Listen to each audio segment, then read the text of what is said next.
welcome. It's good to see people here. Quite a long meeting today.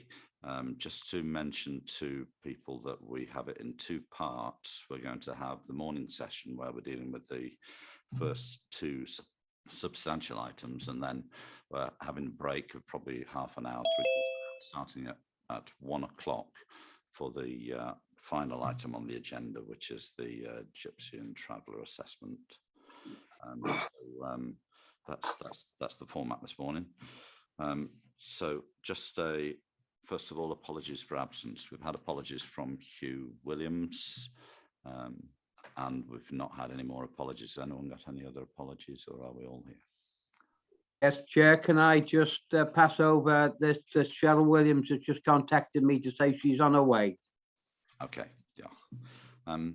So declarations of interest, the usual thing. If you have a personal or a prejudicial interest, then shout up as you get to that stage, unless anyone wants to declare an interest now. I think there are 3 members of the committee who are also on the working group for item 9, and that's a personal interest and not a prejudicial interest, I think. So I need to declare that, please. Sorry, Chair, it's not an interest because effectively members of the Task and Finish group were tasked by Scrutiny to undertake this work, so there's no conflict of interest or an interest that requires to be declared.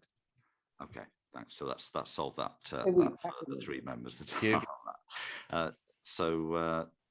Any other declarations of interest at this stage? Okay, moving on to the minutes. The minutes are on page 7. First of all, we'll just have a look through. My apologies, we've got urgent items. There are no urgent items that have been passed to the chair, to our knowledge, and so we move on to number 4, which is the minutes of the last meeting on page 7. So first of all, just checking them for accuracy. Does anyone have any points they want to raise? Should we take the whole? I mean, if you've got one, shout out and we'll go to that page. Okay, would someone like to propose that they're a correct record? I propose, Chair. Peter. Thank you, Councillor. I'll second, Chair. And Councillor Mervyn Parry to second. Yes, Chair, can I just come in there? You've got me down as I was absent on that day, but I'm almost positive that I did declare that I wouldn't be attending that meeting. Okay, we can check back and have a look at that. Thanks. Thank you, Chair. Okay, so all those in favour?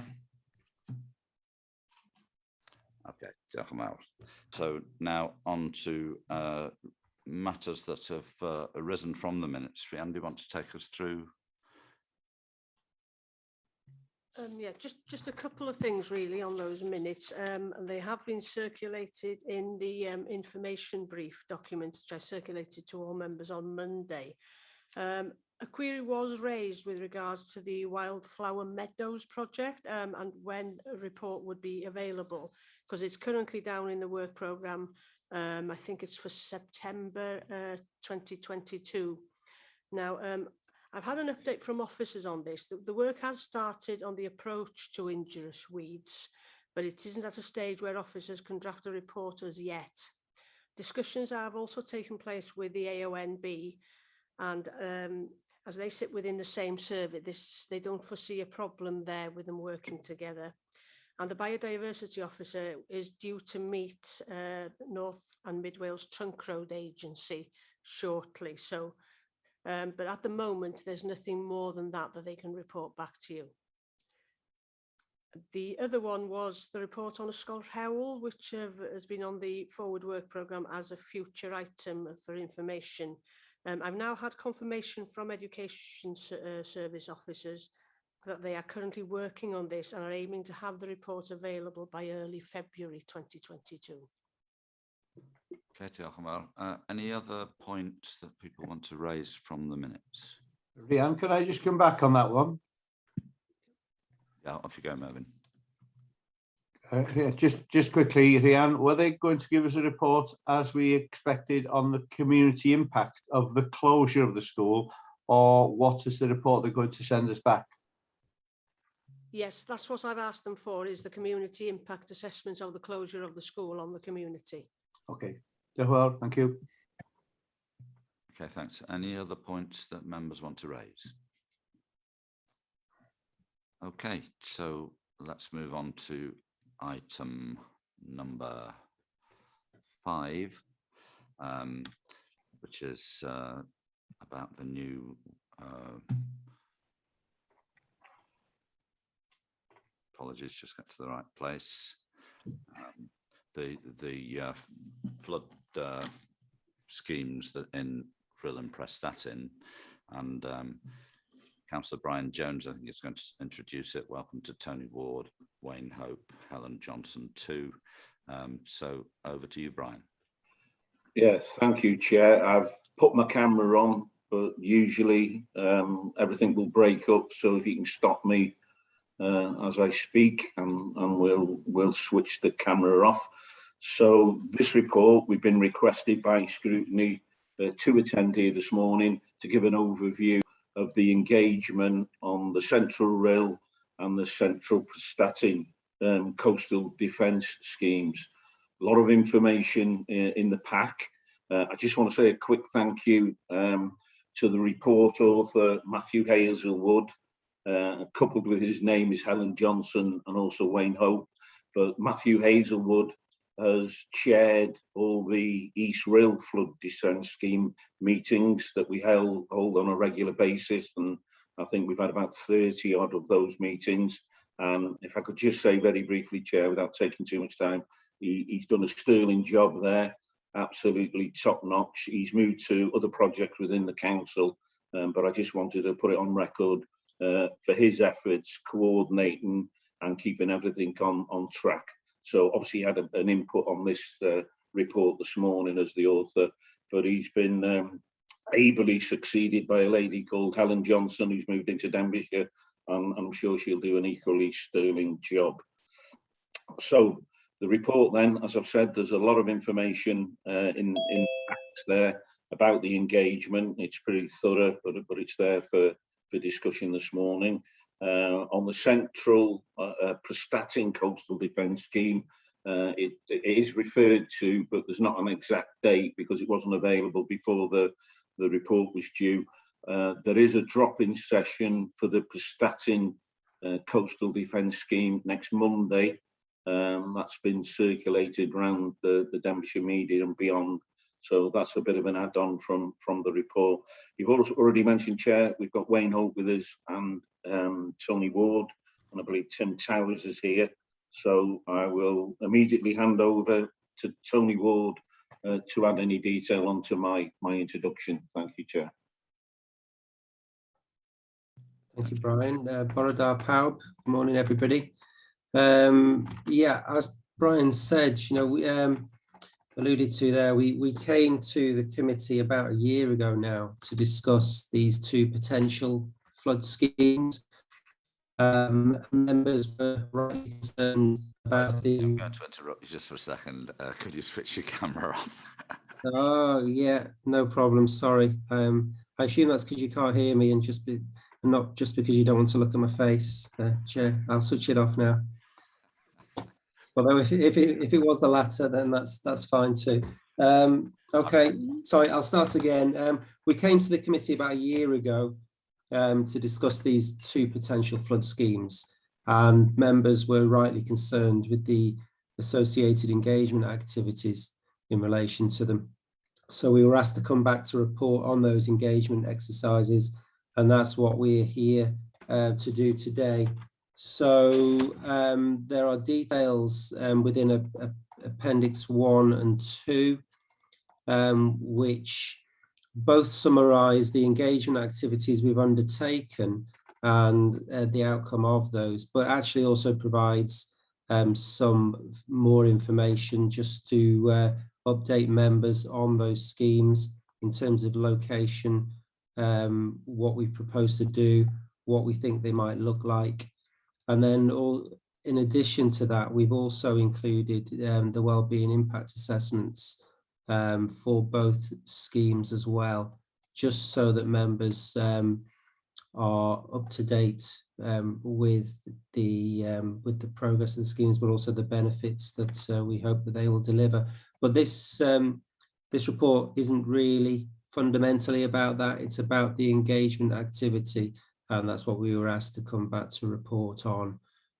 So I think probably the best thing to do, Chair, is to open it up to members, and myself and Wayne in particular will attempt to answer any questions that you've got.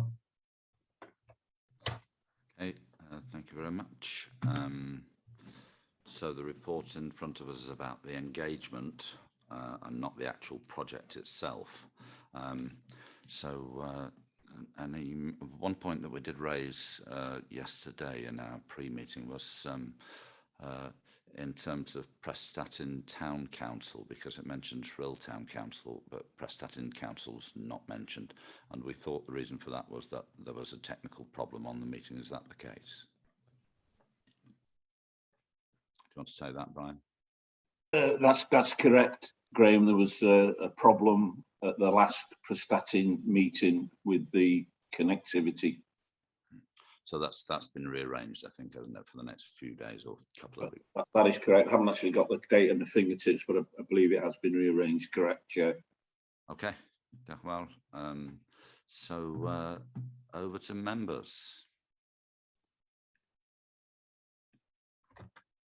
Obviously, very satisfied group of members there. Chair, can I just come in for a second? Yeah. Yeah, regarding the Prestatyn mags, it's I'm not sure when it is, but it doesn't appear to be in my diary or calendar as yet. So I'm hoping or thinking it should arrive there soon. Okay. Okay. Thank you. Yeah, I'm sure that'll be looked into. So comments from members. Brian Blakely, Councillor Brian Blakely. Let me unmute, yeah. Not a great deal to say, Chair. Very, very happy with the scheme. One or two upsets to start with about the threat of the loss of maybe the RHYL Golf Club. I think that's it's hopefully it's being settled now. Really, just to thank everybody for the work it's been done and how quickly that the scheme has gone ahead. I have not had a lot of complaints on my side, on my ward, and I don't think Brian Jones has either. I'd really come on just to say thank you to everybody. Thank you to the officers and to the contractors for the speed in which they've done the job, and to make especially to make the RHYL side and the coastal area of RHYL safe. I do appreciate that, and I'm sure the residents of RHYL appreciated that, because a few years ago, and I'm saying a few years ago, under environment and scrutiny, I remember the NRW, along with the water, coming along to us and telling us that there was nothing they could do at that time, that we were going to end up the way the tides were going, with the whole of the coastal area around to Moston could be underwater by 2050. So I think with this scheme, it's gone a long way to maybe to stop that happening. I hope so. And again, it was just to say thank you to everybody within the council and also the contractors for doing the work that they have done. Thank you very much indeed. Thank you, Brian, for that contribution. Over to Councillor Glenn Swingler. Thank you very much. Just a quick one. In the appendix, it says, although the entire frontage will eventually need improvements, the Central Prestatyn Coastal Defence Scheme focused on the area of most immediate concern adjacent to RHYL Golf Club. So the additional frontage, what worries do we have leading up to being able to do any work that will cause concern? Okay, thanks. Who's going to take that? That'll be for Wayne Hope, I would have thought, Chair. Mr. Hope. Okay, over to you. Welcome, Wayne. Thank you, Chair. Glenn, thanks for that question. So Yes, we looked at the, I mean, the reason it's called the Central Prestatyn Coastal Defence Scheme is because when we started to look at the defences and to try to assess what needed doing, that we weren't necessarily expecting that the scheme would take place in front of RHYL golf course, but that's the most pressing risk. The rest of the defences we think will, in terms of overtopping risk, providing we carry on maintaining them as we have been over the last, well, since the council was formed. If we carry on that maintenance work, then they've got probably 40 or 50 years of life left in them. Probably the greatest concern would be around the dune system at Gronant, and we carry out regular inspections and monitoring. And I'm looking at future projects that might involve importing large quantities of sand, which we did in the very early days of Denbighshire County Council in conjunction with Flintshire Council and Natural Resources Wales. So but we're dealing with the most pressing risk and thereby protecting lots of properties, but we won't just ignore the rest of the defences, and we'll invest accordingly in future, but there's no pressing need at the moment. Okay. Thank you. Is that okay, Glenn? Yeah. Okay, over to Councillor Mervyn Parry. Put my camera off. Just a quick question, Chair. I noticed, I'm sure it's been dealt with, but with the booths, or what do they call them on the front of RHYL? They've got a name for the hang on, kiosk lease. I noticed that they're having to go. Is there a plan to relocate these again? I'm sure it must be there. It's been discussed, but I seem to have missed it somewhere. Thank you. Tony Ward will come back on that one, Chair. This is part of the discussions that are ongoing at the moment in relation to the RHYL scheme. Our corporate property team are engaging with the current tenants of the kiosks, and we're working with the property team to see what they would like to see in future in relation to that provision. So it's not something which is completely bottomed out or agreed yet. It's an ongoing discussion that we have. But Wayne, I don't know if you want to say any more about it, or if that's basically the accurate summary of where we are. Tony, I can't really add to that. I think, yeah, discussions are ongoing between our property team and the kiosk leasees. So there are 5 kiosks, 4 of them are owned and leased by the council. Yeah, so nothing is finalised yet. But the only thing I can say categorically is that the scheme can't be built with those kiosks in place. That they're right in the way of all the construction activities, unfortunately. Can I just come back, Chair? Yes. I'm just asking, are we being proactive with the kiosk owners or with the front to make sure that maybe such a facility is back on the front of RHYL in some form or another? Because if people are coming and walking along the front of RHYL, they might want to stop and, I don't know what they sell now, candy floss, toffee apples, have a cup of tea, whatever they used to do. It was part of the seaside front scene, really. So are we going to be working with this type of thing going forward once the scheme is done? That's all I wanted to know. Okay. Yeah, I mean, absolutely. And the other thing that we've got to bear in mind is that there are other projects potentially proposed for the same area of RHYL around the promenade and the seafront. You know, Mike Jones in Emlyn Service has been working on a potential project for some time around the promenade area and the highways aspects. So we're working with Mike and Emlyn to try and work out how to dovetail these 2 potential schemes, neither of which are approved yet. So, you know, neither of which are guaranteed to happen. But if they do both go ahead, to agree what that promenade offer will look like at the end of this. So it's an ongoing discussion, Mervyn.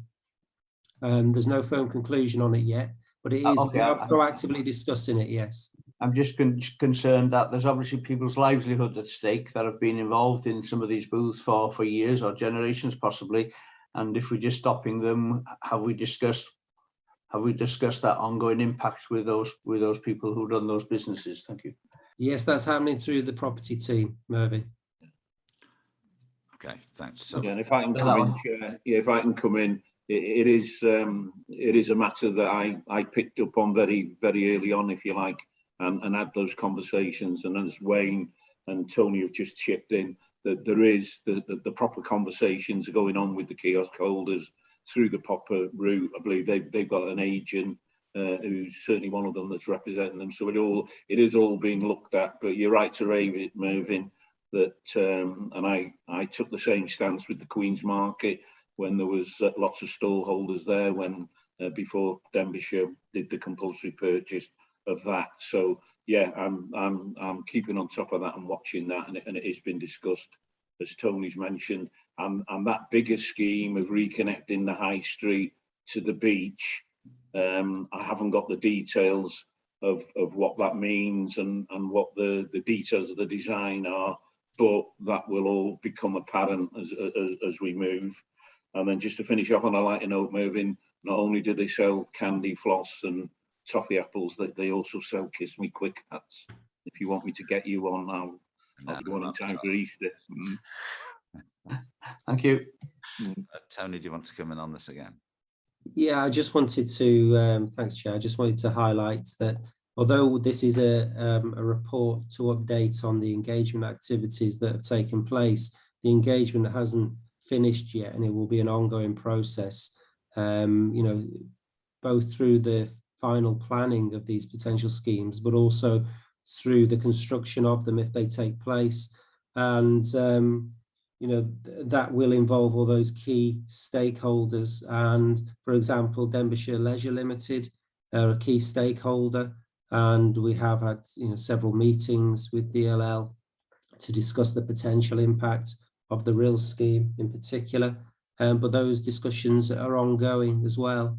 The discussions are going well, but, you know, we're looking at whether anything needs to be tweaked in terms of the design or the scheduling of the scheme, for example, so we minimise any impact on DLL as a result of the project. The same is also true with the RHYL Golf Club. You know,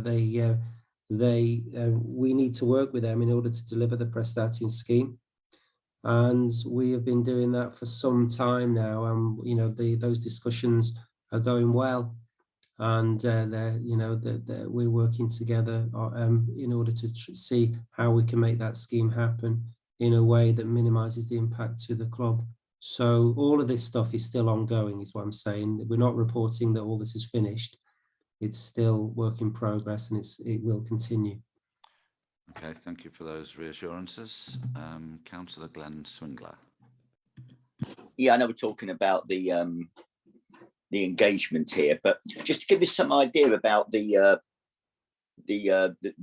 scheduling and the time length that these works would take, and how long would be on in both areas. You know, both for the businesses, obviously with the the summer season and everything like that, but has a big impact. So I just wondered how long these works would take roughly. Thanks. Just a brief comment on that. I think probably a lot of the time scales.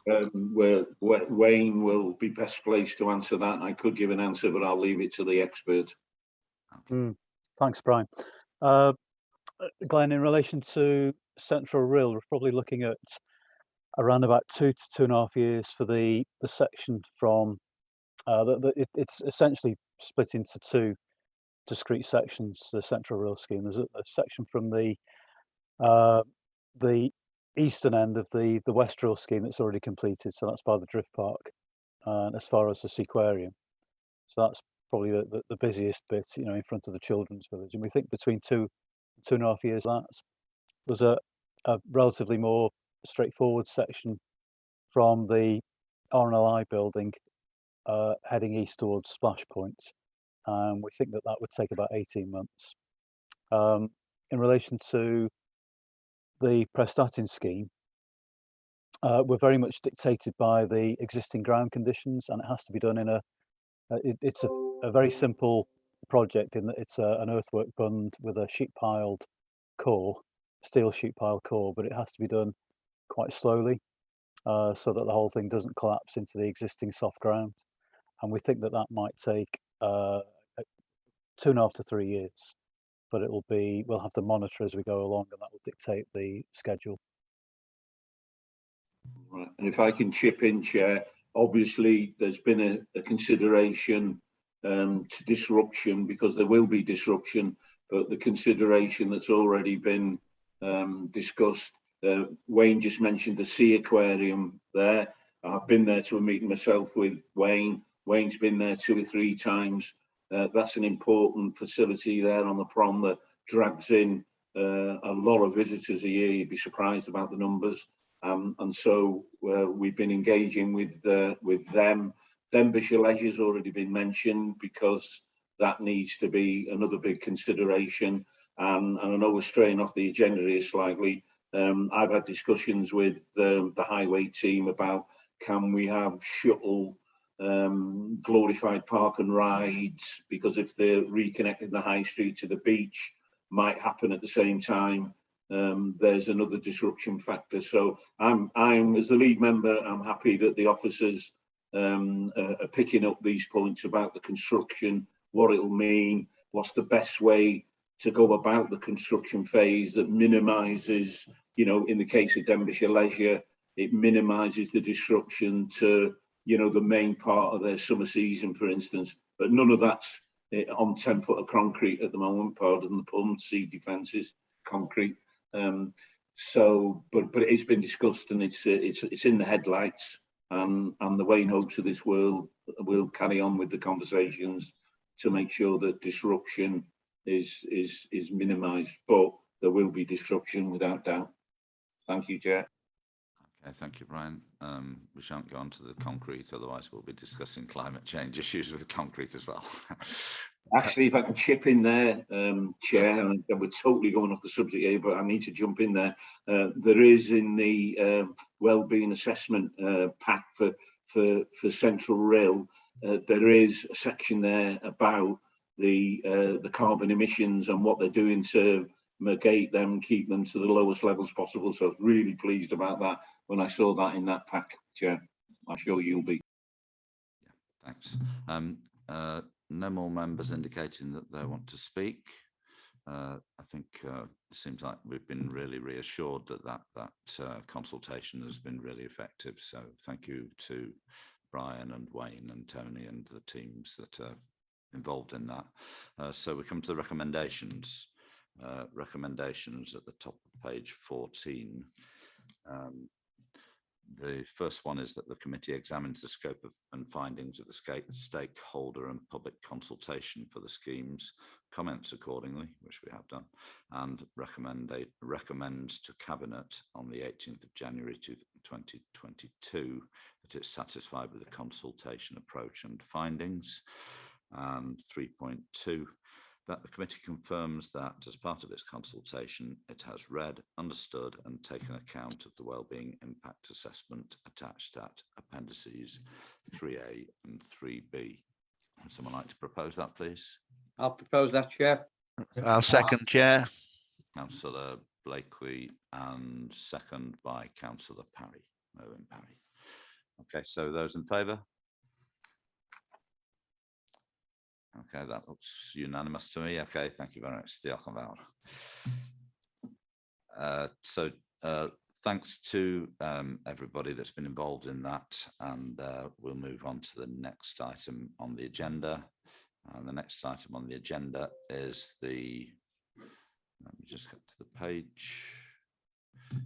It's the new waste and recycling operations model, and it's a general update and communications progress. So again, it's Councillor Brian Jones, who seems to be running just about every item on every committee I've been on. Yeah, Thanks for that, Chair. But I must say, loving every minute of it. It is challenging and a lot of details, etc., but it's great, obviously, to be involved. We're joined on this report by Tara Dumas, who's the Waste and Recycling Service Manager. She's on there somewhere. I can't see her, but I'm reliably informed that she's there. And again, with this report, we have invited ourselves back on at least two occasions I can think of in the past, because we were really keen to keep this committee updated on what's happening with this new waste model, and a waste model which first came on the table back in December 2018, and it came on the table because of financial pressures that the authority were facing at the time, and the shift in gate fees for blue bin recycling materials, etc.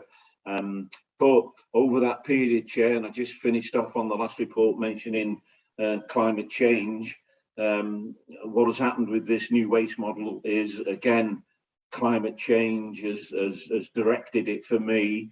The fact now that we've got an opportunity with this new waste model to get better quality recycling, it's got to be something that we should all be getting behind, and I believe we all are behind it, because it's good for the planet, it's good for Denbighshire, and it's good for a lot of other things as well. None more so that this project, not only is it going to be a new waste model, the new depot that's currently under construction at Colomendy, close to Denby, will also be a site where a consortium of businesses have joined in with us. They will be able to expand, create more employment, and that's a massive bonus and a massive big plus for this new waste model, that it is going to be bringing more employment, not just to Denbighshire, because actually we've got a job fair tomorrow at Denby Town Hall looking for recruitment people for the new waste model. So already that wheel's turning, and that's good news as well. So waffled on a little bit there, Chair, but if I can hand over then in the first instance to Tony Ward, and as I've already mentioned, Tara Dumas is here to answer questions, and I hope you're going to give it a really good challenge here this morning. Thank you, Chair. Thank you. Tony? Okay, yes, thank you, Brian, and again, thank you, everybody. I will keep my camera off, as you were having trouble before. So the reason for this paper is essentially to keep the committee up to date with progress on the new waste model project. As you can see from the report and particularly the appendices, a lot of work has taken place over the last year or so, and a lot of progress has been made. And I appreciate that there's a lot of information here for the committee to go through. As Brian said, one of the key aspects of this project so far has been the development of the new depot in Denby, or the progress we're making with the development of the new depot. And it was when we went to have a site visit the other week that I fully appreciated the scale of this project, and actually the scale of the associated benefits that this project's delivering in terms of economic development, and the enabling those existing businesses on the Colomendy estate to remain in Denbighshire, but also to expand. So I just thought it was worth highlighting that as well. Actually, that's been really pleasing to see, that we've managed to unlock that piece of land for the benefit of existing Denbighshire businesses. But obviously this isn't really about that. This is about the waste model. And so what we've got here in terms of certainly the appendices that we've put together here, well, I say we, I have to say Tara has done this rather than myself. But just to run through what we've got, Appendix 1 is really in diagrammatic form what the new service will look like, just as a reminder to members of what the model is that we're moving to. Appendix 2 It's quite hefty, and it's basically a suite of policies that we propose to adopt in relation to Denbighshire's waste model going forward to support the service. Appendix 3 just gives you an idea of the timescales for the particular milestones in relation to the project, from where we are now to implementation and beyond. Appendix 4 goes back to what I said before about the development of the depot. It'll show you some of the progress that's being made there. Appendix 5 is really important. Again, it's the benefits realization plan for the project, so which highlights all of the benefits that we expect to be delivered through this project and provides an update on where we are with them. Appendix 6, again, going back to the previous item on the agenda, is really crucial because it's about the communication and engagement plan. You know, this has been a long project in the making, but we're probably, you know, around about 18 months away from the launch of this. So we will need to ramp up our engagement and communication about it, certainly in that last 12 months before the model is rolled out. Appendix 7 is kind of is an element of that, because it's a frequently asked questions document which we've put together, which we plan to put on the website. As you could expect, throughout all of the discussions we've had, a lot of the questions we get are the same. So we've put those together to enable people to find the answers to those. And then finally, Appendix 8, we've got a financial update on the project, because that's quite a complicated picture. We're obviously we've accessed quite a significant amount of Welsh Government grants for this project. The council is also having to prudentially borrow to deliver it, but we still expect to deliver a financial benefit to the council as a result of the project at the end, and that's important because that's the commitment we made to Cabinet when the project was approved. So, as I said, a lot of information there, the Chair, and Tara is here to help me answer any of the questions that members might have today. So I'll probably just hand over back to you, Chair, if that's okay. Okay, thank you very much. Just one point that perhaps you could help us with, and that is in terms of the new policy, which is appendix something or other. Appendix 2, Chair. Okay, thank you. That's a new policy and has changes from the old policy. I wonder if you could highlight the bits that are changing for us.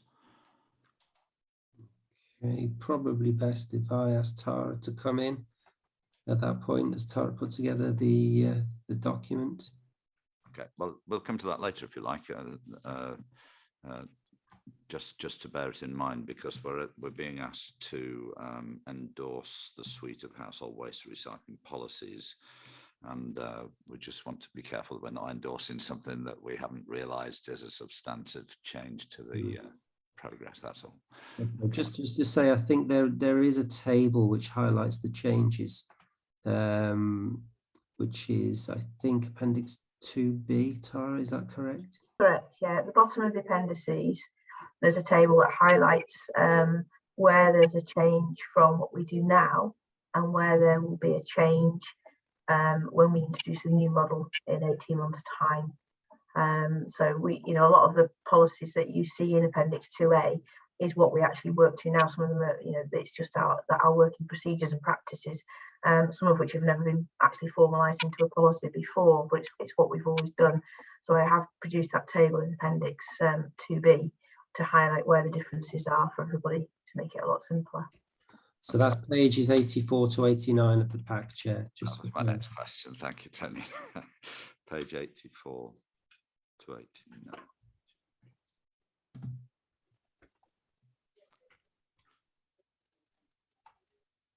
Okay, yeah, thanks. Thank you.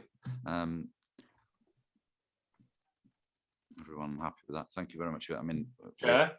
the vast amount of work that's gone into this, because it really is you know, a tremendous amount of hard work. And I think also as members, we appreciate that we're being told the process that's gone through and the fine details as well. And it is a balance sometimes between how much information we get and how much we can actually take in. So it's a big item. Anton, Councillor Anton Sampson wanted to Oh, thank you, Chair. I think it'd be remiss of me as a councillor who was always told to speak on behalf of the residents. It's not very popular with people. People don't like change, and I wouldn't wish to stand in the way of progress, and appreciate it's an executive function decision-wise, but I just feel as though such a large change such as this should have gone to full council, I feel. I would have liked to have heard an opposing point of view, i.e., you know, keeping the current system that we have. And I'd like to make comparisons with other authorities, see how they've coped with it. Because people were looking up to us several years ago and copying the way we did things. And I haven't heard the counter argument on this. And, you know, I am speaking up for residents here, and they're not that happy about it. As I said, I'm not going to stand in the way of progress, but I just don't like the way it's happened, to be honest. Thank you, Chair. If I could come in there, Chair. Yeah, okay. Yeah, obviously, as the lead member, when this proposal for a new waste model was put to me, my first reaction was, and I've got a problem repeating the words, it was sort of over my dead body, because, and I think we all accept today, the blue bin has served Denbighshire very, very well. And at a point back in time, the blue bin had us up at the top of the pop charts in recycling. But when it was first brought to me as the lead member, I realised pretty quickly, first of all, and I mentioned it in my opening spiel, the financial aspects of running the blue bin and the black bin service as it is today were becoming unviable then, back in 2018. And the reason for that, from a financial perspective, was because when we couldn't start shipping away the material out the blue bin to here, there and everywhere, and when we stopped receiving what at the time was roughly £28 a tonne, the financial pressures started to come home to roost. At the same time as the Welsh Government were cutting the revenue support grant that supports the recycling systems throughout Wales, the Denbighshire was coming under considerable financial pressure. But even so, I did make the statement at the time, well, we'll find the monies from somewhere else and we will continue with the blue bin. But then when I thought about it more and looked into it more, and the flickers of recycling and climate change started to come on the agendas, I realised that better quality recycling had to be the way to go, because it's good for the planet. And I also realised that because this waste model at the end of the day is a Welsh Government blueprint, we had to look at it seriously to see if we could take it on board, because our neighbours in Conway did it over 2 years ago, and Conway now, at the time, it was on the centre pages of the Daily Mail, I believe, that Conway was going to be invested with vermin. You know, the boxes would be blown everywhere, rubbish would be everywhere, and that just hasn't come to pass in the real world. Yeah, there's been issues with trolley boxes that blow over in a gale force wind, but equally, you know, the blue bin will blow over in a gale force wind. So I accept that that some residents are not happy perhaps, but what I've found in my experience, if you sit and have a sensible conversations with residents, why you're doing it, the fact that the blue bin won't give you a better recycling rate than what you've got now, 60% odd, there's nothing more you can do with that to ultimately meet what the Welsh Government targets are to get the recycling rates up way above the 60% odd that the blue bin gives us at the moment. So as I've already said, the blue bin has been a good servant to Denbighshire. There is no mechanism that we can improve that recycling out the blue bin, because if we said something like, well, you know, let's sort the blue bin material out ourselves and get better quality recycling that way, the financials of it all will never stack up, and we won't get any support from Welsh Government because it's not their blueprint. So we, at the end of the day, my personal view on it, I wasn't forced into this by sort of Welsh Government. I looked at it with a clean pair of eyes, and when you do that, and you've already said, Councillor Sampson, that nobody likes change in whatever walk of life it is, to me, it is the right thing to do, because we will get better quality recycling. We can only work with the blueprint templates we're given by Welsh Government, and to get their support on funding electric vehicles, to fund a lot of the new waste model on block. It was, in my view, but I'll take comments to the contrary, my view is the right thing to do, coupled with what we've already said about the Colomendy in particular, the business development, the economic development there with the other businesses on the site. It is the way to go, and I'm pretty confident in 3 or 4 years' time we'll look back like they're doing in Conway at the moment. The financials of their new waste model, which isn't new anymore, it stacks up. I haven't got the exact figures to quote you this morning, but because they've got better quality recycling, there's a surplus on the service, on the running of the service per annum.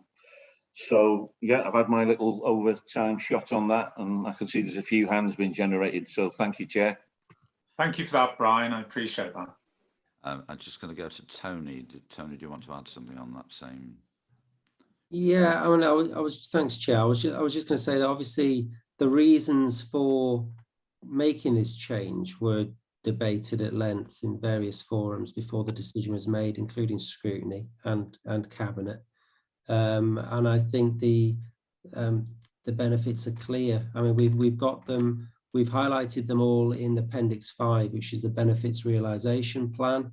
The bottom line is the current model, which did work very well for us for a number of years, is not financially or environmentally sustainable. And the benefits of this change are very clear in Appendix 5. Financial benefits, the environmental benefits through increased recycling, improved quality of recycling, reduced carbon, as well as all the other associated benefits in that document.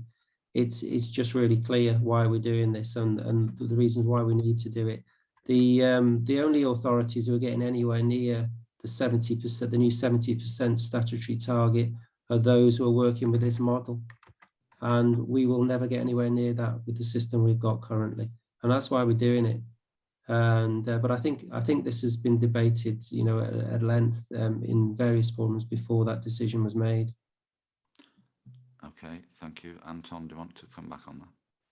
No, I've thanked Brian for the information, and Tony. Thank you. Okay, thanks. Going to go through in twos now, otherwise we will be here till 1 o'clock this afternoon. Try and get some sort of a break between the two halves. So Peter Scott, Councillor Peter Scott, and then Councillor Mervyn Parry. Thank you, Chair, but I think Anton got in front of me like I got in front of him yesterday. But my thing I was going to say, we all know that people get anxious about change, and I was just going to ask, have we any evidence to prove that this new system will be easier to use for residents, and do we have any statistics to prove we will recycle more? But I think Brian and Tony between them have answered the questions, Chair. But I think because Anton was first, I've missed out on my questions. But thank you very much. Yeah. If I could jump in there, Chair, please. One other big thing for me that we've got with this new waste model, because we're not the first, and because I've already mentioned Conway, we're going to get a lot of learning, are getting a lot of learning from them and the teething problems that they had. And because we've got an excellent person, without patronising and embarrassing her, Tara Dumas, you know, we're not just going to stick trolley boxes out there. There's a whole host of bespoke options to make the whole model work.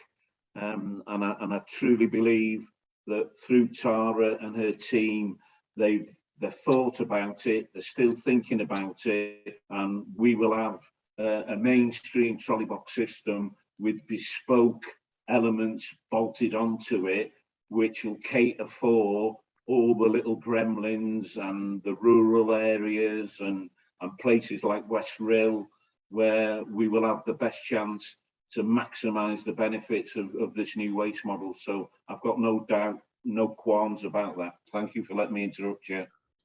Thank you, Brian, for that. That's excellent news. Thank you. Okay, so going to Mervyn and then to Glenn. Thank you, Chair. Again, I'll put my camera off.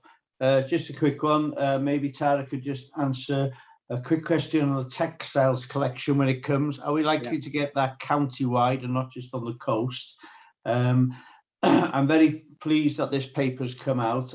Can I thank everybody for the work that's been put in on this? The Appendix 7 on this is very useful for anybody if they wanted to print it off, because there's a good question and answer there. It answers the easy questions, so it gives a good explanation, and there's some visuals on the changes that you will see.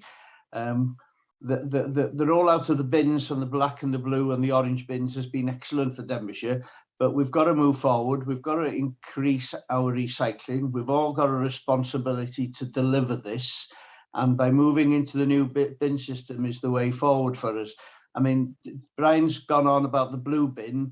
Unfortunately, I think probably the black bin is our biggest bugbear, because more recyclable stuff goes into the black bin than should do. So that's where that's costing us a lot of money. Brian and Tony might put me right on that one, but I think that the black bin is the big cost for us. And you know, we're teaching children to recycle in school. They want to do it. We should be responsible for it as well. It's not much of an effort to make, to separate your rubbish to go into recycling. So thanks for this. I think it's an excellent bit of work that's been done, and look forward to seeing it being rolled out into Denbighshire. Thanks, Mervyn. We'll go straight to Glenn. Yeah, thank you. I absolutely support anything that gets more recycling, as has been explained by Mervyn there. Yeah, I'm pleased about this. Just a few questions. Firstly, I'm pleased to see that we're getting this sack for the cardboard. Is that a new thing? I don't recall seeing that previously, so that must be quite new. Tara, thank you for meeting me up at Blondercrest to look at the community bin system. I think we're still going to have some concerns there over keeping those areas clean, and who's responsible. Different community areas will have different people responsible for cleaning those areas, whether it's housing, whether it's street scene, or anybody else. Yeah, so I think we need to keep an eye on that. Could you just go into some details about that? Extra bins for recycling. If you are recycling extremely well and you are using up more than your space, will you be given extra recycling bins for free, and will they be collected? And I noticed there's some delays around electric vehicles. In-cab tech, I'm not sure if you could explain what the in-cab tech is and why that's what's delaying there. And also on staffing issues, how are we getting along with that, and how are the workforce dealing with it, all these changes that are coming? Thank you. Thank you. We'll go for some answers. So I don't know who wants to start Well, on. I think Tara will want to come in for a lot of that, Chair. Just to briefly touch on a couple of things before I hand over. Yeah, I think that, going back to what Peter said and Anton before about, not all the residents are on board with it. Maybe it's not that popular. That's why the engagement plan is really important, because we need to get those messages home about why this is essential and get people on board. So we're aware of the issues. The staffing wise, we've been meeting with the staff quite regularly. Me and Tara went to visit the staff again in groups north and south quite recently. The good thing about this is there will be opportunities for our existing staff to take additional training and to progress into different roles, because we need more staff overall for this new model. So there'll be more staff. There'll be more people at all different levels, so people have got an opportunity to progress, as well as actually an opportunity for us to employ more people, which is another positive benefit from the project. But Tara will have a lot to say on a lot of those questions. I'll just hand over to you, Tara, I think. Thank you. Hi, thanks very much. Yeah, just to go back to Mervyn's point about the textiles. Yeah, currently the co-options operate a sort of informal almost textile collection, mainly in the north of the county. And the plan for the textiles is to make sure that that is rolled out across the entire county. There will be some rural areas that they won't go to, but we ourselves as a council, our own collection trucks will collect textiles from any property that co-options can't do, because obviously they've got to do things that are financially viable to them, and we want to keep the mileage down that we travel and not travel a long way just to pick up what may or may not be a bag put out. So yeah, textiles will be offered to every single household as a result of this service. We pre-COVID, we just secured some funding from Welsh Government to actually extend the textiles ahead of the new model to more towns in the south of the county. That's been delayed because of all of the COVID issues and what's happened to the textile markets. But as that recovers now, we can start looking at doing that. So it's on my to-do list. So on to go into questions. Additional containers. So as part of the rollout, the standard service to over 44,000 households will be the trolley box service, and they will get a free trolley box. They will get their addition, their larger black bin as part of that service. If they need additional recycling containers, they'll have an option. So we will be issuing a cardboard sack, and you're right, Glenn, it might not have been part of the very original plans to do that. But we've had quite a bit of feedback about the trolley box, the difficulty in putting sort of the brown card in that bottom box and the practicalities of it. And we feel that a cardboard sack for card is much better. That's why we're offering a lot more capacity now on the scheme for recycling than we were sort of 3 years ago. So we will be issuing a cardboard sack with a trolley box. It will have a tie on it, so it can be tied to the trolley box or to a railing to reduce its likelihood of being sort of blown away in the wind, because we do see that happen sometimes in other counties on days like we had the other week with Storm Arwen. But people obviously can still use that system, and if they need additional capacity, they can either purchase a second trolley box, or they can just have extra sacks. The good thing about the system that we've got with the trolley box is we're not going to dictate what goes in that sack. If somebody hasn't got very much card, they're welcome to fill it with cans and plastic instead, and we'll be making that clear on the scheme. What we can't have is people mixing it like they do in the blue bin and putting lots of different recycling in. But if we can get that message across and really hammer that home, that you can have additional bags and you can put whatever you want in it for recycling, as long as you don't mix the different streams that we need to keep separate. So it will be quite a flexible scheme. I think that's quite important going forward as well. One of the advantages of this model is that the world is changing very quickly. Technology is changing very quickly, and the demands on the environment obviously are greater than ever. So there will be a call, I assume, from central governments across the world to introduce more schemes for recycling, so we can recycle things we can't collect at the moment. And the good thing about a source segregated service like this is that you can adapt that service to meet those requirements. So if the markets are there for plastic film, and we believe that we should be collecting plastic film, we'd be able to do it on a source segregated service, but we can't do it in a commingled bin because you can't put the film in with all the other materials because it all gets trapped up. So it does give us that flexibility going forward. So I hope that answers most of the questions. Glenn, I don't know if there's anything I've missed there. I've still got the ones about the community bins. Yeah. And any delays that are in electric vehicles in cab tech. Okay, yeah, in-cab, that's it, sorry. Yeah, so we went out to procurement for the in-cab technology, and the responses that we've had, we're now having to sort of reevaluate how we secure those products that we want, and we want to make sure we get the right products. So there is a slight delay, but it won't impact on the model. We'll have it in time for the waste model, but we haven't been able to award the contract through the procurement route that we took, so we're having to sort of reassess that, and project board will be making a decision on that probably in December as to what we do. It shouldn't hold up the system getting into place in time for the new waste model. It probably maybe put it about a 4 to 6 months maximum delay on the installation of the in-cab technology.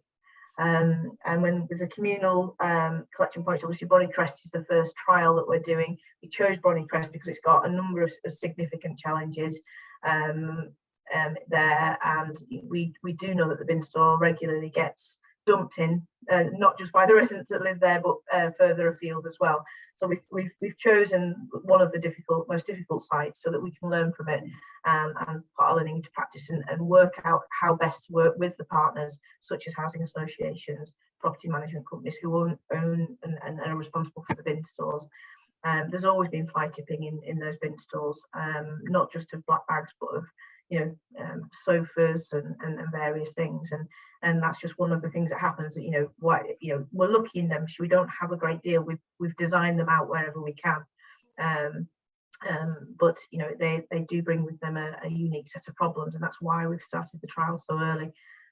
So the good thing is it's Denbighshire Housing that own the bin stores. We're working really productively with them to sort of make sure that we design out the problems, but we don't want to overkill it. So we know we can put some solutions in there that will help, but they're very costly, so we're trying not to. So we're doing it bit by bit until we figure out how far we need to push it. Do we need CCTV there? Well, I'd rather not put it there because there's a cost to that, so let's try and work on it before we have to, but we've got that to default to if we can. Do we need to fully enclose the bin store? That's a cost as well, and it would be an implication for other communal developments which they might not want to take on board. So we're just trying to work out how we can reduce the issues that we get at those areas. We've always had them, regardless of what waste model we'll have, and we probably always will. But I think the new containers that we've put in there are definitely doing their job, in that we're not getting the degree of contamination in the recycling containers that we did. Yeah. We're not getting a lot of recycling either, because people are choosing to put all of their waste and not recycle it into the black bins, but we are out of we are getting a proportion of residents recycling there, and that's a start, because you can work with that. If you've got some people that are willing to do it right, then it tends to lead to better behaviours from neighbours as well. So we've got a seed there that I'm quite hopeful we can do something with. Okay, thanks. A lot of education to do there. So just going back to the two questioners, Mervyn Parry and Glenn Swingler, just to check that they're okay with the answers. Mervyn first. Yeah, I'm fine. It was just about the black bin, just to see if the black bin was more expensive than the blue bin, but I'm sure that was one of the big arguments. Okay, is that the case? Yeah, the actual, obviously, to dispose of the contents in a black bin costs more to treat that than sending it for recycling. So the more recycling we get out of the black bin, then the more we save, and that is actually exacerbated in the new model, because we get income from our recycler in the new model. So it's even more important that we pull that recycler out. We know it's quite old now, but there was a waste composition study done several years ago, and indicating that at least half of what was in our black bins could still be recycled. And a lot of that is food as well. We do quite well with food waste recycling, and I think generally the reason why Denbighshire's been quite high in the ranks for many years is because people actually do make the effort to recycle, but there's still more to go. With regards to the black bin versus the blue bin, the actual bin itself, with all the new black bins are 100% made from recycled material, and so the trolley boxes as well, apart from the little coloured flaps and the coloured lid at the top, they're made from 100% recycled material as well. So it's a very high percentage overall of recycled materials, whereas the blue bin are 100% virgin material because of the colour. So in the new model, we're actually moving to the black trolley boxes with just little coloured flaps to minimise the amount of virgin material that we need in those products. Okay, thanks. And Glenn, are you happy with the responses? Yes, thank you, though. Very good. Yeah, well, so we're going to first of all, Councillor Brian Blakely, and then to Councillor Cheryl Williams. Brian. Yes, thank you, Chair. I think Tara's put it over very, very well there. She's allayed a lot of my fears. I think the carbon footprint, reducing the carbon footprint has done it for me. It just seems strange after all those years ago when we went to the Midlands to look at intermingling and also the food waste. We thought that was the future. The food waste certainly is the future. And how it's been put out about changing from intermingling to put everything into separate boxes is the way forward. And especially if we're going to be saving quite a lot of money. I think Tony did say some time ago that we were getting roughly £25–30 from Flintshire.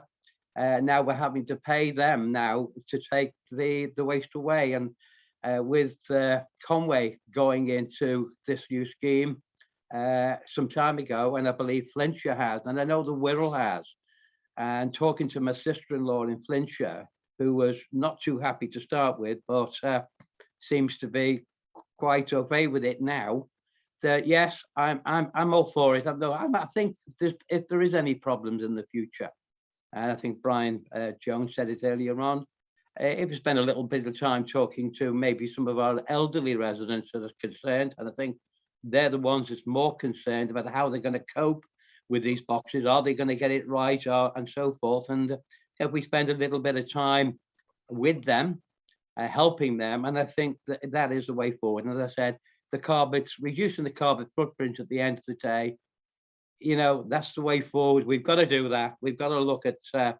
the future of this planet. I'll leave it at that, Chair. Just to say to Tony and everybody else, work hard on this. I do appreciate that. Thank you very much indeed. Okay, thanks for those comments, Brian. So over to Cheryl Williams, Councillor Cheryl Williams. Hi, I'm all, I'm very happy for the environment to be saved here, so I like the idea of this, but I have a few concerns. Again, Brian mentioned our elderly residents. Now, at the moment, I believe that they are being helped. The people come into the gardens and come and get them. Hopefully, that will follow in the new, collection service. But there are concerns that I'm reading here on Appendix 2B. The wheel bin repairs. I know that they're not going to happen in the new one, but they're currently charged. And then the wheel bin containers, the new one. It talks of charges here as well. Now we've got elderly, vulnerable, people who've lost their jobs during the pandemic. I can't see these charges helping them because we're going to be putting all of these different things up that they already have to pay. So I think they're going to struggle. Is there any way that we can help them in this particular new system, please? Okay, thanks. I'm going to go to Tony first of all, and then to Tara. Yeah, thanks, Chair. Just a few things picking up on some of those comments and questions. Just following off on what Mervyn said and also what Brian was saying. The black bin is a big issue for us currently with people putting non-recyclable stuff in, but the blue bin has become a big issue and is becoming a bigger issue. The cost of dealing with the mixed recycling in the blue bin is increased very significantly in recent years and continues to do so. So that is becoming an issue as well. So, but I just wanted to make it clear that none of us are saying that the model that we've currently got was the wrong thing to do at the time. You know, the system was a good system based on the world as it was then. Things change, and that's why we're moving to a new model now, because the system we've got now isn't fit for purpose in the future. So I just wanted to make that clear, that we're not saying that it was a bad decision at the time to move to the current model. The assisted collections, yes, will continue under the new model. Charges for bins is something that we feel that we definitely need to have, because the cost to the council of not having that system in place is very significant indeed, and we don't think it's financially sustainable to have a position where we don't have charges for bins. But Tara probably wants to come in and say more about that, I guess. Okay, thanks, Tara. Okay, so the charges were introduced in November this year for wheel bins. It's still possible to get replacement caddies and things like that for free. So it's not linked to this service change, this model. It's a policy decision that is separate to this. It does impact on the new model in that what we've agreed to do, because obviously we want the new service change to be as successful as possible. All containers that we deliver as part of the new model obviously will be delivered free of charge, and we will have probably a 12-month kind of period where if people want extra sacks and want extra this and want to change whatever they've got to something different, they can do that free of charge as well, because we want everyone to have the system that's right for them. So that is important. Picking up on Cheryl's comment specifically about elderly residents, a lot of the replacement bin requests we get are from people, or have been from people, where we've got a lot of repeat requests where they're not looking after their bins, they're putting them out, they're leaving them out, and then they're going missing, or they're blue bins that have become contaminated because they haven't put the right things in them, so we haven't taken them. We've tagged the bin to say you need to sort the contamination out. People are phoning up asking for new ones because they can't be bothered to sort the contamination out. So we are trying to stop that behaviour, and that wasteful behaviour, unfortunately. And it's not. A lot of councils do now charge for waste containers. We are trying to get the balance right. If a lot of the black bins that are out there are actually quite old now, and they are giving. So it'd be good that in 18 months' time, everyone will be getting a new bin. So hopefully a lot of these bins will last that length of time. But it was the cost on the budgets. It was a financial decision made by Cabinet to accept that change and that policy decision to save money in the service, really. But it isn't part of this model. It's a separate policy decision that would have been made regardless of whether we're changing services or not. Okay, thanks. Brian, you want to come in again? Please, Chair. Yeah, just to pick up on the comment about I think it was mentioned at the gate fee, how much we pay to dispose of the current blue bin. Again, back in 2018, we used to receive, I think I mentioned it, I think it was £29 per tonne. We received that for the blue bin at a place called UPM in Shotton. They're the people that take the contents of the blue bin away from us. But just as an illustration into what's happened with the swing, plus £29 that we received has now gone to minus, I think it's around the £80 mark per tonne. We have to pay UPM in Shotton. Tara will correct me if I'm wrong on that.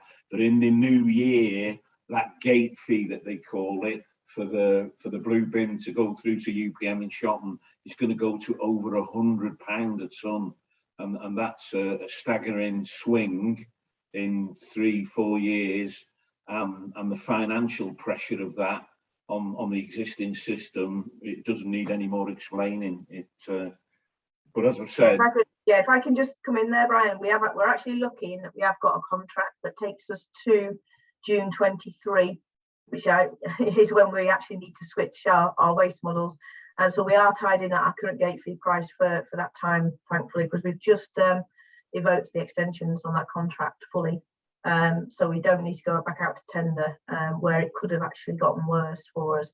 The risk in the industry in general is that we know that Shotton, which is who take our material now, are closing down one of their materials sorting lines.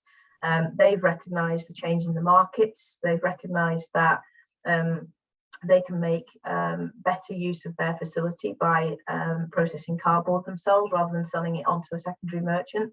So they're actually shutting down the lines, and they're going to be accepting less commingled material in future, which will make it harder for us to secure a price going forward beyond June 23 that we've got now. So that's where the pressure comes from. That's where the price could significantly increase. Because if we had to then go to a different MRF, a different facility, you know, we'd have to pay a lot of extra transport costs to get there. We've got, in previous tenders, we've only had, the last tender was there was only the 2 submissions. One was in Northern Ireland. We do not want to be sending our recycling to Northern Ireland. And then one was a very new plant with, it was a very poor submission, unfortunately. And that was at the far side of England as well. So the costs on those gate fees were a lot higher because of the transport, and that's the risk we've got going forward. Okay, thank you. Just want to go to Councillor Mervyn Parry. So, sorry, Chair, for the delay. I should have declared an interest on this, a personal interest on this, on item number 6, because the company that I own does some work with Biogen, and Biogen handled the food waste for Denbighshire, Conway and Flintshire in Wine and St Asaph. So thank you for that. Thanks. Yes, thank you. We'll record that as a personal interest for Councillor Parry. Okay, thank you very much. Can I ask as well that Councillor Parry will send you a form to fill in electronically, if you can return it to us, please. And can I also ask members to refrain from using the chat function on Zoom, because sometimes we may miss those messages, and once the meeting has come to an end, those messages will disappear completely. Thank you. Okay, thank you. I've got a form here and I'm sending it you. Okay, thanks. Just looking at hands now. I've got Cheryl and I've got Tara. Tara, you've replied already. Is that an old hand? Okay. Councillor Cheryl Williams. Yeah, Tara didn't answer the bit where will elderly residents get help to bring them out like before, and is there help, because if they have to pay for the replacement bins, is there help out there for them to, you know, to help with the cost, if you know what I mean? That wasn't answered, sorry. I think that was in the report, actually, Cheryl. I think Tony mentioned that the assisted service will continue. So anyone who needs help with getting their bin out to the curbside, you know, our refuse collectors will come in currently and take that bin from a designated point, an agreed point. That will happen with the trolley box as well. With regards to the cost, at the moment, the policy that's in place and that was approved through delegated decision October, November time, is that there is no concessions for the bins. So that is the current policy. So we, you know, anyone who needs a new bin will have to pay £25 for one. What we do say is if people have got a larger bin and they want to downsize the bin, so if they're elderly and they want a smaller bin so they can manage it better, a lot of elderly people live on their own, so they don't need a larger bin, we will do that free of charge. So that it kind of helps them become more independent and be able to move their bin around a little easier. So there is a kind of a way around they could get to it. If they are on their own, they could actually say, well, I'll have a smaller one then please, and then they'll get it for free. So there is a kind of a way around it, Joel. If it's something that the scrutiny want, you know, that to be considered, then obviously the service will look at that, but there will be a cost implication. You know, we can offer subsidies. It's not just elderly residents, it would be people on various, they'd have to qualify based on a sort of income means tested of some sort, I think. Yeah, that'd be helpful. Thank you. Thank you very much. So we're going now outside the group, and we're going to the very patient Councillor Mary Cloyd Davis.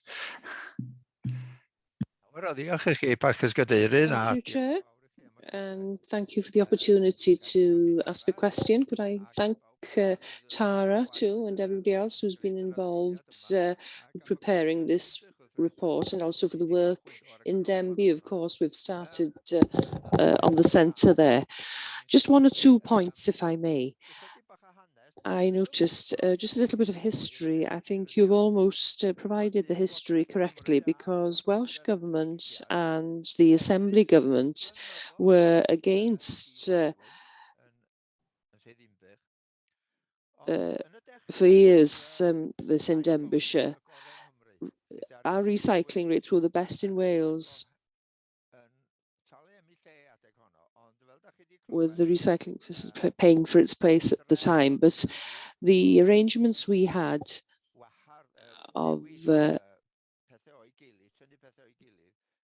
separating things became expensive. You've heard the cost. Councillor Brian Jones has drawn attention to that, the cost of separating the recyclable items. The government now has provided funding and wants us to change, and we must change. But the minister came up years ago regarding this to see the recycling facility, and he accepted that it was an excellent system at the time, but of course we're changing things now. Obviously now you're going to the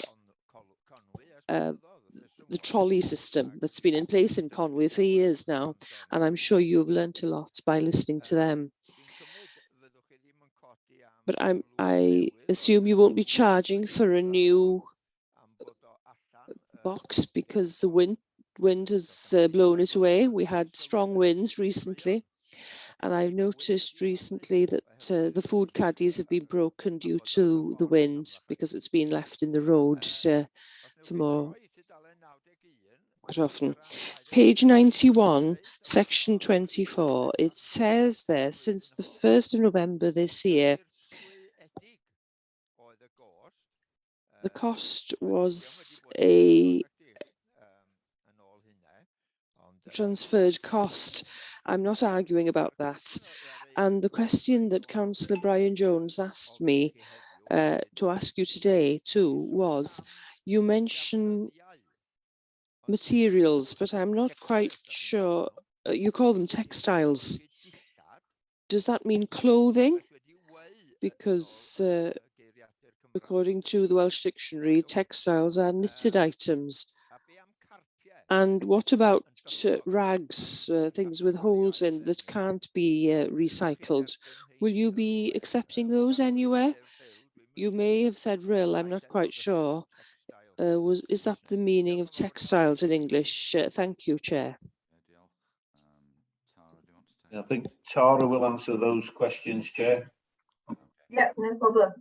I'll start with the textile one. So textiles is a general term that we use for sort of any sort of fabric, clothing and other items. And what happens, co-options will collect textiles and they will sort them. So if the textiles are in good condition and can be worn again, for example, because they are clothing, or used again, because they also collect shoes and a few other things as well, then they will clean those up and sell them in their charity shop in the RHYL town centre.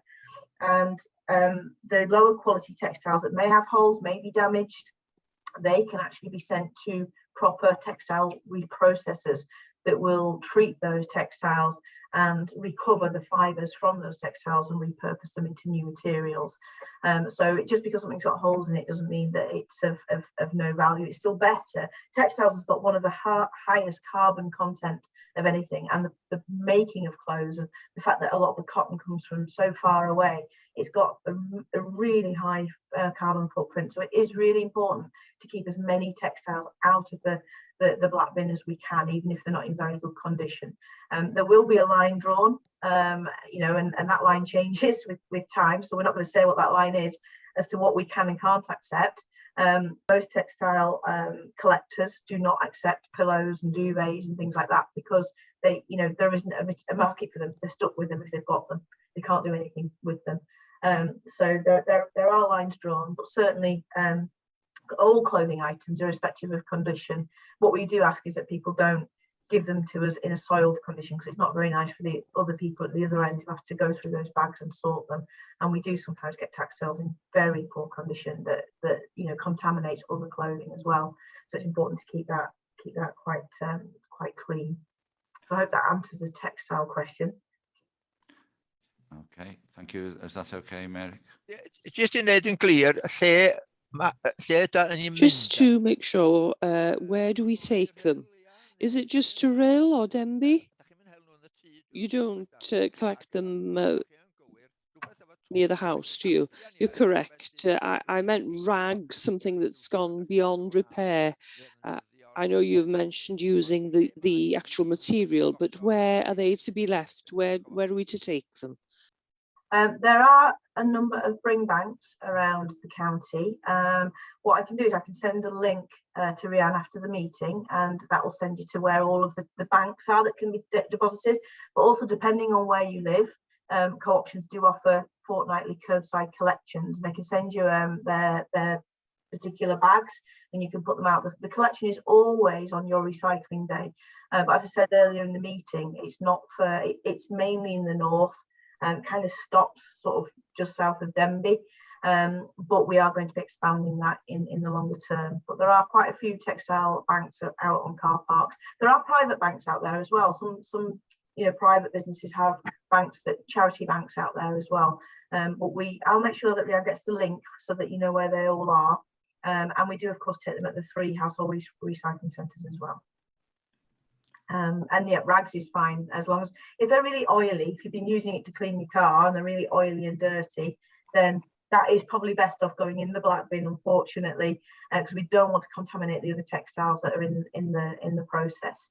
And obviously all our waste now, it doesn't go to landfill, it goes to an energy to waste facility up in Queensferry.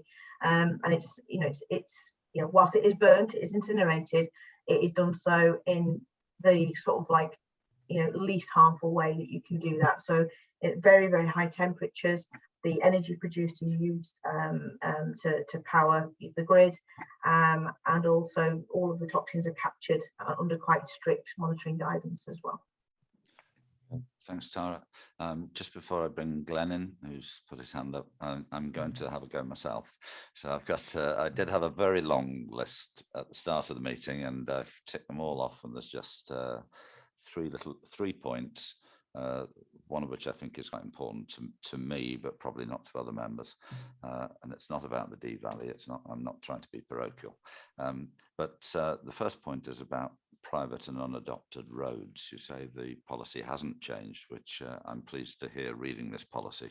Just to clarify, could you give us a couple of examples, thinking of rural areas particularly, where people probably do have longer drives and farms and so on, because my understanding was that council vehicles would not go off county roads, but the policy seems to indicate that they won't. So just perhaps you could give us a couple of examples there. One other small point was about the D Valley, and I shall be writing to Tony for clarification on that one.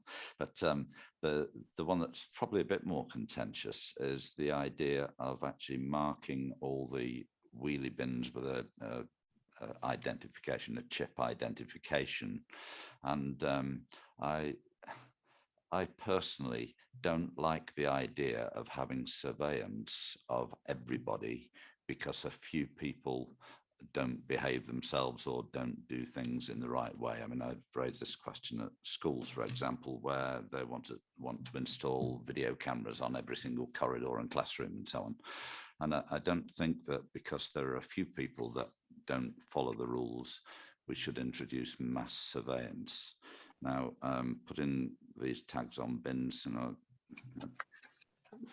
I know that the vast majority of Denbighshire residents have no problem whatsoever with the sort of stuff that they put in bins. So we're trying to get to a very small number of people, but I don't like the idea of having Big Brother.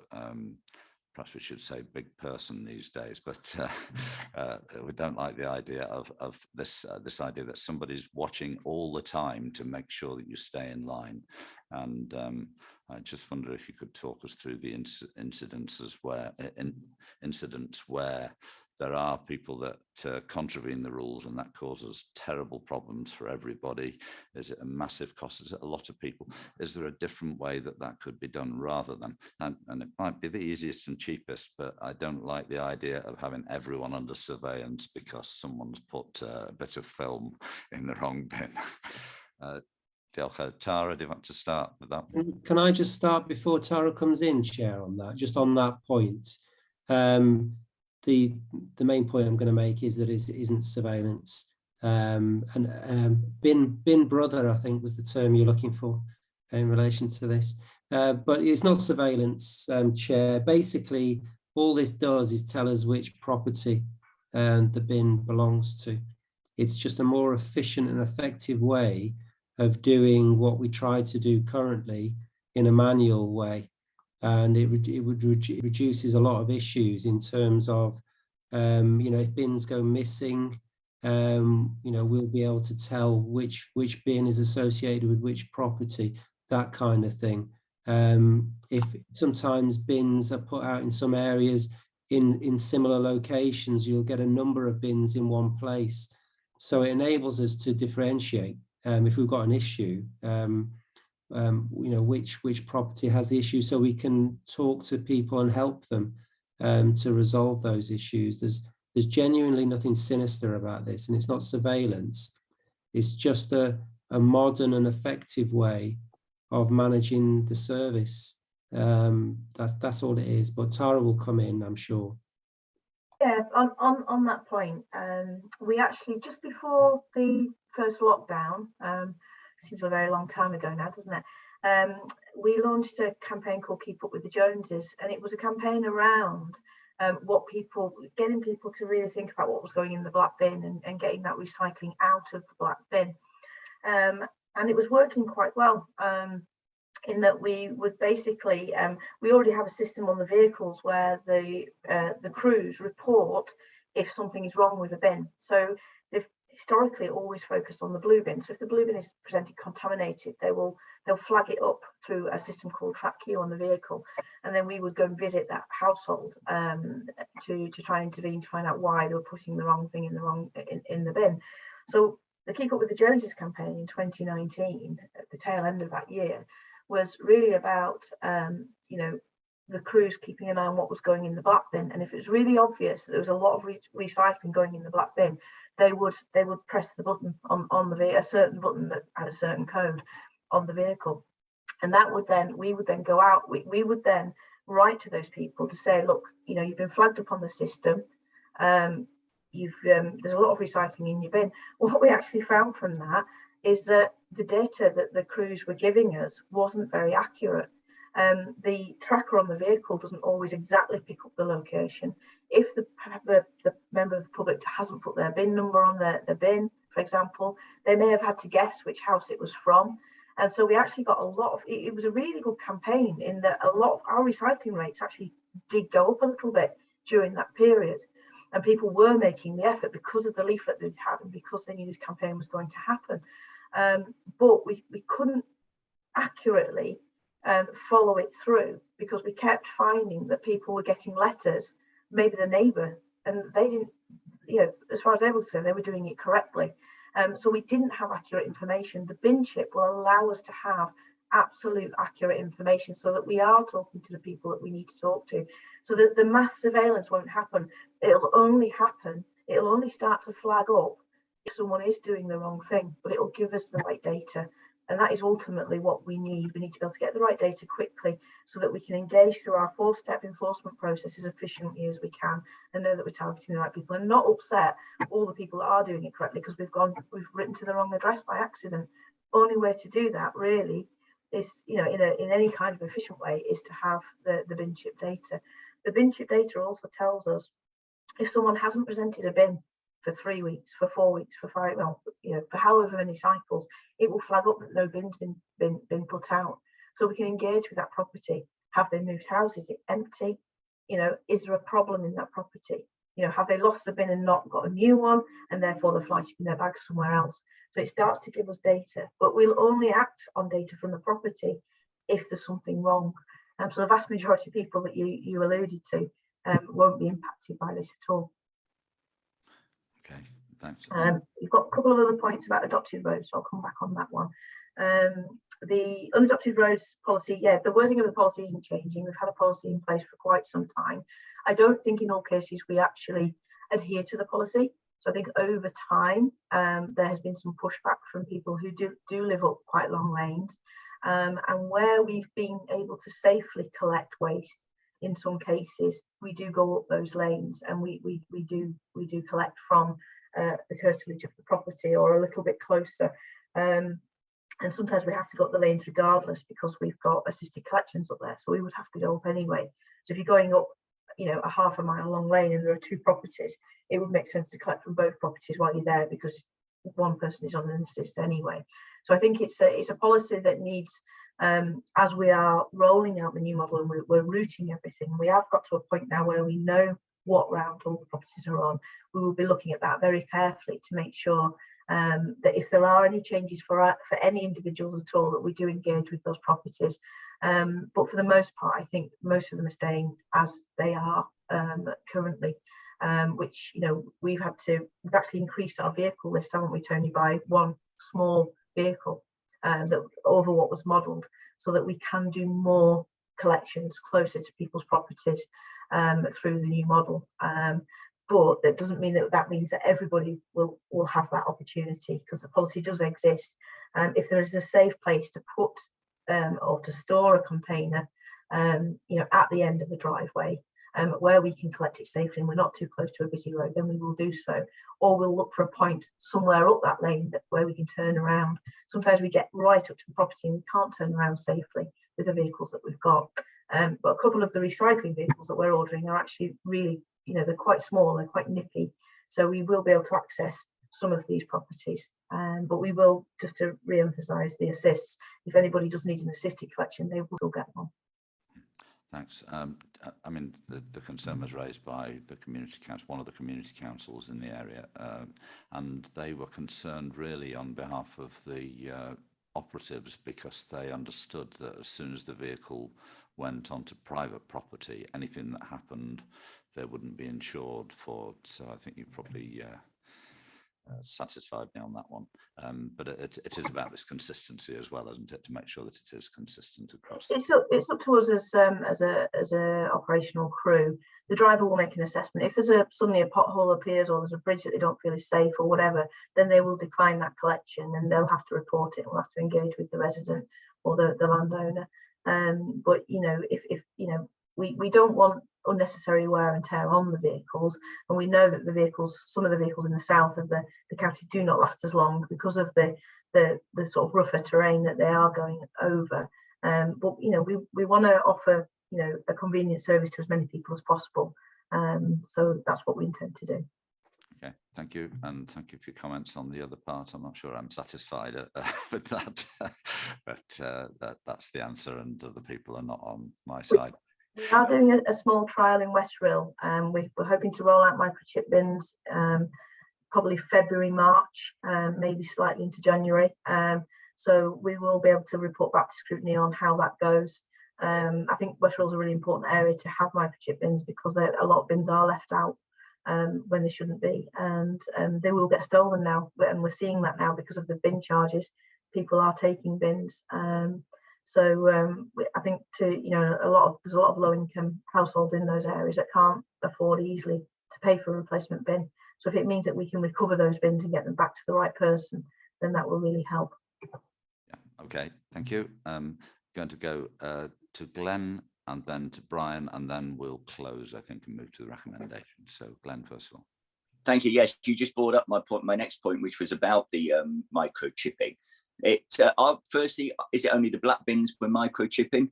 The second thing is, it says that, you know, any damage will go to the cost will go to the people whose house it is. What sort of costs are we looking at to replace microchips or something like that? The other issue I have is that many of us live in terraced houses where all our bins are right outside the front of our houses permanently, because they can't be wheeled around each time. People, you know, so if they get damaged, and do you then report that your bin got damaged overnight or whilst you're out on the property, will people still be charged? Okay, Tara, you're going to take that. Okay, so the charging bit, that's really linked to the charging policy as opposed to any sort of other policies that we're introducing around the microchipping. I think you know, people have got a responsibility to look after the bin when it's not being presented. You know, so obviously on collection day it's out on the curbside, and you know, we want people to wheel it back in onto the property. So if we've got areas, if we've got households that can't store their bins securely on their own property, and it sounds like you're one, Glenn, maybe I can I'll pop round and we'll have a look at your street, because it could be a really good example. We need to consider whether that is actually the best solution, because I'm assuming as residents, you probably would rather not have wheelie bins all out the front of your properties. You know, there are other solutions under this model that we could potentially trial, but you know, the residents have got to want to change that. You know, people like to have bins because it does contain the rubbish quite well, the black bins, compared to just having a sack system. But with the gulf-proof sacks that we're trialing in West RHYL, if they work really well, that might be an alternative solution that might be preferred. So yeah, it'd be interesting. You know, again, we could use your street potentially as a case study and have a look at what is the best solution going forward. Let's think out of the box. Let's not do what we've always done just because that's what we've always done. More than happy to look at options and see what everybody would like to do. Yeah, we will encourage people to be storing the bin on the property, and that's the issue really. If you've got streets that are not like that and not able to do that, should they be on bins at all? Really, I think is the main issue. Okay. Yeah, may I, Chair? Yeah. Yeah. Thank you. Yeah, but you're more than welcome to come down to mine anytime, so I'll put the kettle on. Yes, there is. You know, for me to take my I don't have wheelie bins. I asked for wheelie bins and they're refusing to give me one. I don't know why, because my neighbours have them, but that's another issue. But it's an awful long walk round to take the bins from the back of the house and then up some steps to then walk all the way round to the. So yeah, that's just one example. Right, that's why you don't have them. Yeah. So no, but my neighbours do, and they have to wheel them all the way round. Except, you know, 2 or 3 of them keep their wheelie bins outside the front all the time. If you come down Mill Road, you know, on any given day, you'll see wheelie bins just going all the way down the street. You know, any day of the week, because it's easier to keep them out the front than try and get them through the house. In fact, you probably couldn't get them through the house. So yeah, so it was just that, and you know, about the cost. I just worry that, yeah, if my wheelie bin, for example, got damaged and I noticed it was damaged at some point, and I phoned up council and I said, listen, I've just noticed that my microchip thing has been half scratched off, or I put the bin out overnight ready for collection early the next morning, or yeah, I've noticed my microchip, would I be the one liable for the charge? I think the good news is that the bins that we've ordered, and that we've actually got most of them in stock as well, the way they've been put in during the manufacturing stage. So actually it would be it'd be almost impossible to deliberately damage it knowing where the chip was. So I don't think it's actually an issue. We were looking, I think, at retrofitting some microchips, and we may have to do that to somewhere, and that's a chip that goes in the hinge. So it would be obvious deliberate damage if it was done. It wouldn't be accidental. You know, it would look deliberate, and I don't think it's going to be an issue. But ultimately, if it's just the chip that needs replacing, it's 90 pence at the end of the day. It's not a full bin. So I don't think it's going to be an issue. But you can challenge it on me if it ever becomes one. Yeah, okay. Thanks, Todd. And is it just the black bins we're microchipping? It is. That's what we propose at the moment, plus the gulf-proof sacks that we issue for residents that don't have bins as well. And we're proposing to put chips on the recycling sacks and the black sacks, reusable sacks for those households, mainly because we can return them if they do, you know, sort of wander or blow away or whatever. So we think we're going to do it on both for those. Sounds like the chip has turned into an implant now. Yeah, it's extremely hard to get out, I think. Tony, are you going to add something to this particular point? Yeah, I just wanted to reiterate, Chair, if I could, that people don't need to be worried about these chips on the bin. The chips are not collecting data about people. It's not surveillance. It just enables us to know whose bin is who. You know, we need to utilize technology to run a modern, efficient service. We could carry on using pen and paper to try and run the service, but ultimately that's not efficient or effective, and will end up costing us a lot more money. This isn't doing anything that we don't already do. It just enables us to do it more effectively and efficiently. So it's not collecting data, and it's, people don't need to be worried about it. Okay, thank you. Go to Tina Jones. Thank you. Going back to Glenn's issue about the bins being outside the houses, it is one of my pet hates to see rows and rows of bins outside the front of houses. Is there anything we could do about that? Can we provide some sort of camouflage or something like that? But it looks awful, especially on nice streets. So, and I also think it ought to be brought into planning that when these new houses are built, that they should have storage areas for the bins. I don't know what everybody else's views on that. I think that probably is already in the planning laws. I'm not an expert on them, but I don't know if anybody is. But hello, Chair. It's in the building regulations. Okay, diolch yn fawr. Yeah, what can be done when the bins are left outside houses? That's the question. Yeah. Well, I think there's two different situations that we find ourselves in. There'll be terrace houses that do have a frontage, and the residents choose to store their bins at the front on their own property, but it's in that small sort of space that they have, usually by their bay window or next to their doors. And there's very little we can do about that. If that's what the residents choose to, how they choose to store the bins, they're on their own property and it's their responsibility. And then you've got the situation where some people don't always take their bins back in and get into the habit of just leaving their bins maybe in an alleyway or on the corner of an alleyway or on the street for long periods of time or even permanently. And that is actually an offence under Section 46 of the Environmental Protection Act. And it's part of our enforcement policies. We do have a way of dealing with that when we know whose that bin is and who it belongs to. The microchipping will obviously help us identify who those people are very quickly, so that we can engage with them and make sure they do have somewhere to store their bin. Obviously, during the switch of bins, which we will do in 2023, because most people will be getting a larger 240 bin, we'll be able to I think probably over the last 10 years, some people have managed to acquire bins who shouldn't really have them, who haven't got anywhere to store them. And they've probably promised to keep them in their backyard and store them in the backyard and just use them for storage, and then they've started to present them.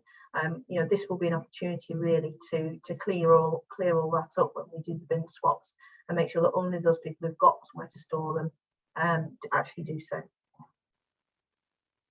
Okay, thanks. So we go to the recommendations. 3 recommendations on page 49. Apologies. More hands. Let's have 2 final hands and then. Yeah, dwi'n ymddiheuro am mod i'n mewn. I think Merrick had his hand up first, if you don't mind, Emrys. I shall wait. Very brief question, Chair. Thank you very much. I noticed that you're going to start on a crest the new system in West RHYL. Why aren't you going to give it a try in the rural areas as well, so that we can see how both systems work? Thanks very much. Should we go straight to Emrys and then we'll... Dwi'n ymddiheuro mod i'n dod i mewn I drafodaeth. I apologise for coming into the discussion late to begin with. I'd aimed for 11 o'clock, but never mind. I just wanted to pick up briefly the answer that Tina's just had now. That's why I'm coming in just before the recommendation. We're discussing domestic waste here, I realise that, but the problem of bins being left in public places is a problem in the centre of towns, especially where you've got businesses who don't clear bins that are collected by private companies usually. Does Denbighshire have the right to charge, if necessary, or to guide businesses who do not conform with the rules regarding leaving bins on pavements and so on. In Ruthin, we've had 2 examples recently of bins being left on the square, making the place look untidy, and they're also used by people who visit and known to they themselves that they're not for the public to use. It does happen. It has happened over the last 12 months. What is the what powers do we have as a county to ensure that that doesn't happen? It may have nothing to do with the discussion today, and I apologise if that's the case, but if you have got an answer, I'd be glad to hear it. Thank you. Perhaps we can just have a quick reinforcement of, I think, Tara, you mentioned part of the enforcement action. Yes, so for the businesses, it's still under the Environmental Protection Act, but it's section 47 is their duty of care. And in that duty of care, they have to have a trade waste agreement, they have to have adequate waste collections, and they have to store their waste securely. So when the bin is presented out for collection, then it has to be with a closed lid so that no waste can escape. And of course, they're not allowed to store their waste containers on the public highway either. So if that is happening, then we can do something about it as an enforcement section. I am a little bit low on enforcement resources at the moment. There's adverts out at the moment for a senior environmental crime officer, change manager. So I am hoping to boost that team very, very soon. But yeah, absolutely, we can. The cases in Ruthin we can deal with. If you want to email me separately with the details of that, then I'm happy to go and visit those businesses, have my officers visit those businesses. The other thing is we have a enforcement contract with district enforcement who carry out our litter patrols and dog fouling patrols, and I am working up a trial with them. We're in the final year of contract with them under an extension, and they have offered to carry out some duty of care visits to businesses, and they do that with other contracts across other councils. And when, you know, because we haven't got the resources we'd like at the moment in our department, it's something that they could pick up on as well. It's a straightforward fixed penalty that we can issue if we issue a notice to a business because they're not doing the right thing. If they don't comply, we can then issue a fixed penalty. So there is the incentive for them to do the right thing. I think what some businesses are suffering from, though, to be fair on them at the moment, is a lot of the private waste collection firms are a bit hit and miss with their collections. The whole waste industry at the moment is suffering from driver shortages, and COVID is still impacting. And I think bins are being left out sometimes, ready for a collection that is not happening, and it's become a bit more ad hoc. And so we may be seeing more business waste containers out there than usual because of those issues. Yeah, diolch Cadeirydd. Very much, thanks. Diolch, Sarah. Thank you, Chair. Thank you, Sarah. Should I pull on Merrick's point about the trials? Oh, apologies, yeah. Yeah. So, recommendations. Sorry, just want to freak out because he asked me about the trials. The trials that we're doing in West RHYL, the reason we've chosen West RHYL is because it has got a very broad range of property types, and different types of systems are needed in that one small area. So it's a good place to do the trial and then see how that can be applied across the county. We don't intend to trial the trolley box service ahead of its again, other than to remind members that I'm going to be sending out an email very soon. If you want to, as an individual member, you can sign up to a trial with the trolley box where you'll go onto the new system for about 8 weeks. I'm hoping it will be February and March that you will go onto that system, so you can give it a go yourselves, and that will give all members some insight into how that system works, the sort of comms that you'll be that the residents and households will be given. So if you've got a blue bin now and you want to try out a trolley box and try out the new system for a couple of months, there will be an opportunity to do that. We mentioned it at the last scrutiny, and we wanted to do the trial this autumn, but we have struggled to keep services going over the last few months because of the various challenges the industry is facing at the moment. But we're hoping to get that trial out just before we restart garden waste again. We start the heavy season of garden waste. So we've got some spare driving capacity to do those trials. Okay. Hello. Thank you very much. Thanks. So let's go to the recommendations, which are on page 49. 3.1, that the members discuss the progress made by the project team delivering the new waste and recycling service to residents by summer 2023. Secondly, 3.2, that members consider and endorse the suite of household waste and recycling policies, Appendix 2, and note that the Head of Highways and Environmental Services intends to ensure that policies are adopted through the delegated decision process by March 2022. And thirdly, 3.3, that the Head of Highways and Environmental Services brings a future report to Community Scrutiny Committee on the pilot project outcomes in West RHYL, brackets, use of microchips in waste containers, close brackets, Bronner Crest and communal bin service change and elected member recycling experience initiative. Hello. Yeah. Brian, I'm just going to say. Who's okay. So they're the three recommendations. Could we have a proposer, please? I propose, Chair. Okay, thank you. Councillor Peter Scott proposes, and a second. I'll second. Thank you, Councillor Mervyn Parry. Seconds. All those in favour of the recommendations? Okay, those against? And any abstentions? Didn't see anyone abstain there. Can we just do the vote again, please? Just go through again. Those in favour? And those against?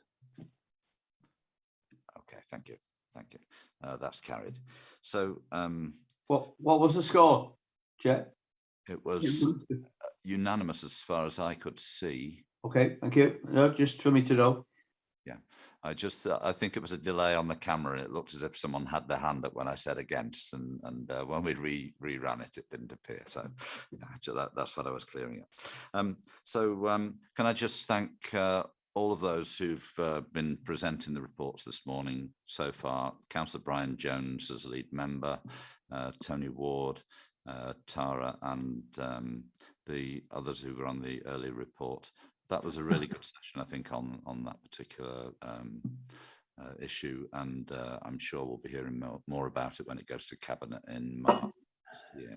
So diolch yn fawr I bawb. Thank you, Chair. Thank you all.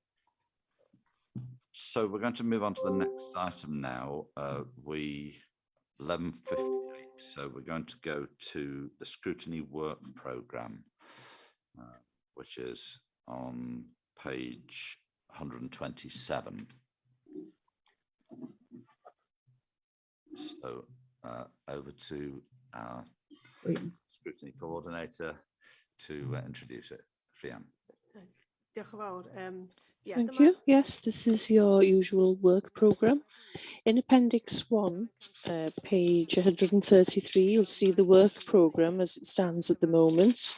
Your next meeting will be on the 20th of January, and you have got 4 items, quite hefty items, so I would suggest that you don't need any additional items on the work programme for then. As you know, the Chairs and Vice Chairs group decide whether there are any items that require moving on to you for scrutiny. The group met last on the 25th of November, but there were no items which they referred to you at this time. But one thing they did discuss at this meeting was the habit of holding scrutiny meetings before local elections, before May. There will be a period of about 6 weeks from March onwards when no decisions, no contentious decisions will be made. So the decision made in that meeting was that scrutiny meetings will not meet unless there is an urgent matter that cannot wait. That needs discussing. So your last meeting before the local elections, as things stand now, will be on the 10th of March, about 10 days, I think, before the pre-election period comes into force. So you've got 2 meetings before the elections, and you have a few items There are 3 items in March and 4 in January, so you've got plenty of work to keep you going. If you've got any items that you think would be worth scrutinising in future, the form is in Appendix 2. If you complete that and send it to me, the Chairs and Vice Chairs group meet next on the 20th of January in the afternoon, so they will consider the request then. In Appendix 3, you'll find the Cabinet's forward work programme for information, and in Appendix 4, you'll find the latest on your recommendations from the previous meeting. At the meeting, you had a report on RHYL and Prestatyn cuts and Prestatyn gutter, and you were asked whether there was any land near those 2 rivers which were the property of the council. As we explained then, it's a very complicated issue because of the number of houses and places who are in private ownership in that area. So it's they who are responsible for their own boundaries by the gutter or cut. In the documents that I sent you on Monday, there are maps showing different parts of that gutter, and it shows on the red line which parts are within council ownership. That's in response to a request from you last time. That information has also been presented to the Task and Finish group, who are looking into floods and the ownership of riversides. I don't think there's anything else from me. Thanks, Jan. Any members want to bring any points up? No? Okay, there we are. Complete satisfaction straight away, Jan. So let's move to the recommendations then quickly. 3.1, the committee considers the information provided and approves, revises or amends its forward work programme as it deems appropriate. And 3.2, the committee determines whether any key messages or themes from current meetings should be publicised via the press and or social media. We do that one on webcast anyway, but that's something that people could raise if they wish to. So they're the recommendations. Have we got a proposer? I'll propose. Okay, thanks, Councillor Cheryl Williams and Councillor Brian Blakely from RHYL also to second. Those in favour? Okay, any against? Right, thank you very much. So that's carried. And so finally, just to say, it's now just gone 12 o'clock. We're regrouping at 1 for the final item.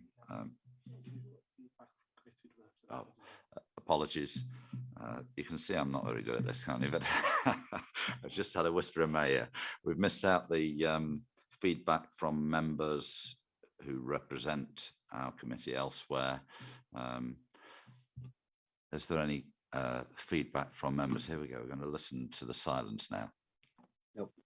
There we are. No feedback. Not this time. So, we'll see you all at 1 o'clock. Thank you, Chair. Thank you.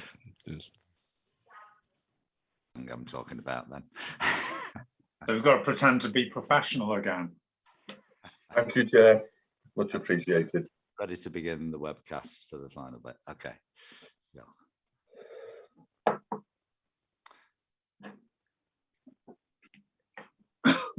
Pawb, croeso nôl, or good afternoon all, welcome back.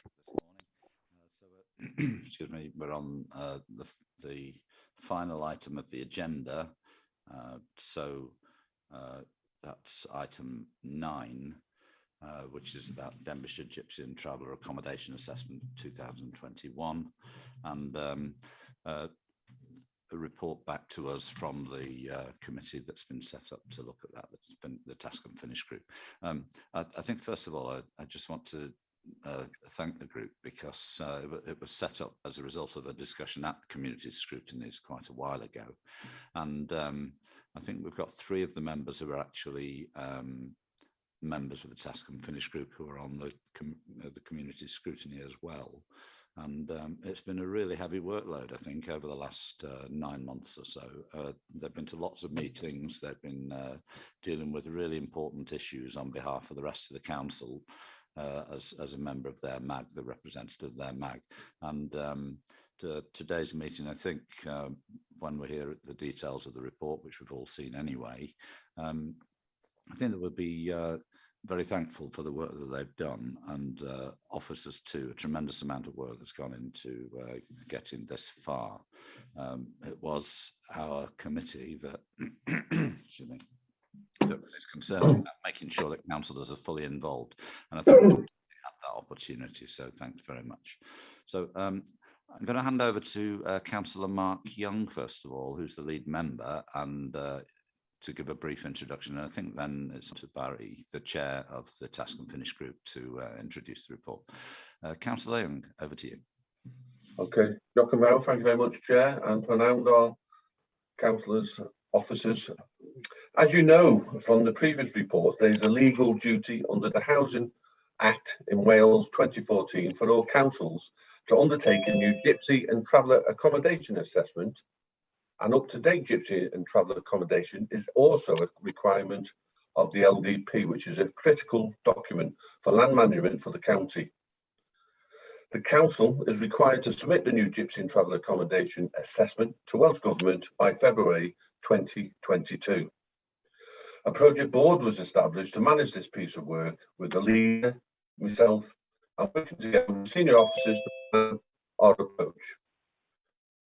Taking on feedback from Community Scrutiny Committee about the early engagement of members in the process, you agreed in May this year to establish a Task and Finish group to support this work. The Task and Finish group reported back to this committee on July the 26th of this year. It was only with this endorsement that this committee and the assessment itself started at the beginning of August through to October.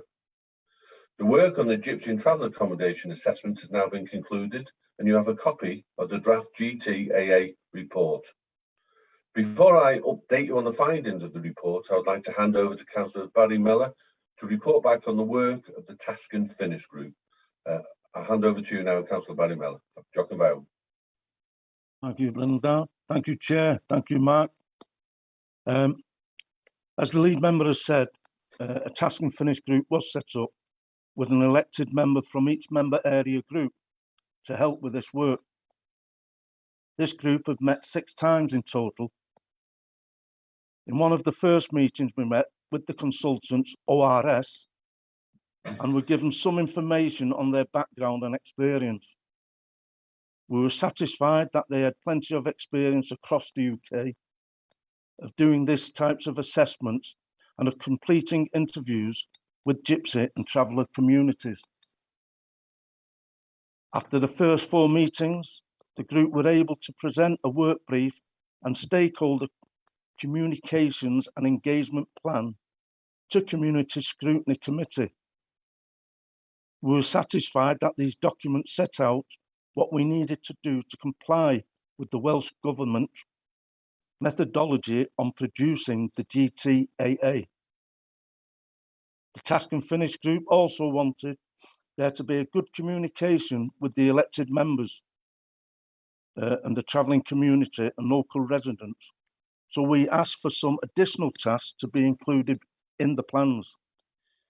This included online survey for the elected members, city and town and community councils to share their local knowledge with the consultants, and posters to be displayed across our communities.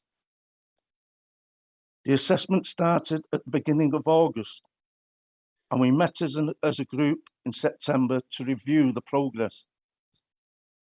At this stage, we were satisfied that everything was being progressed in line with the work brief and the stakeholder communication and engagement plan. Our final meeting was in November, when we received the report on the work that had been done to complete the assessment and the final findings and recommendations. The group were happy that everything that we set out to do in the work brief and the stakeholder communications and engagement plan had been done. In summary, though, as a group, we were satisfied that we have put a large amount of work into reviewing data from a variety of sources and promoting the survey, and we were satisfied that the findings and recommendations of the assessment are the result of the following: the Welsh Government methodology and applying a robust approach to the work. As a group, we felt that member task and finish group worked really well, and we would like to see this approach used again in the future. I'd like to hand back to Mark as lead member. Thank you, members. Okay, diolch yn fawr, Barry. I'd like to take this opportunity to thank the Task and Finish group members for their hard work on this, and also yourself, Councillor Mellor, on taking on the role of chair. It's very much appreciated. As Councillor Mellor has said, the Task and Finish group were able to develop the plan of the work. They monitored progress, and when reviewing the findings, were satisfied that a robust approach has been taken and that the councillors complied with the Welsh Government methodology. You've been provided with a copy of the draft GYPSY and Traveller Accommodation Assessment Report, but please note Appendix D, containing personal information about the respondents, is excluded from publication by the virtue of paragraphs 12, 13 of Part 4 of the Schedule 12A of the Local Government Act 1972. However, the full summary of the need is included with the main body of your report today. The GTAA report has identified the need for 8 residential pitches in the county to provide accommodation for 3 families / extended households. The report did not identify a need for a permanent transit site in Denbighshire at the time, but recommends the management of Sorry, Mark. Sorry, Councillor Young, you're breaking up. I wonder if you could switch your camera off. I do apologise. I'll do that now, Chair. Okay. How much did you miss, Chair?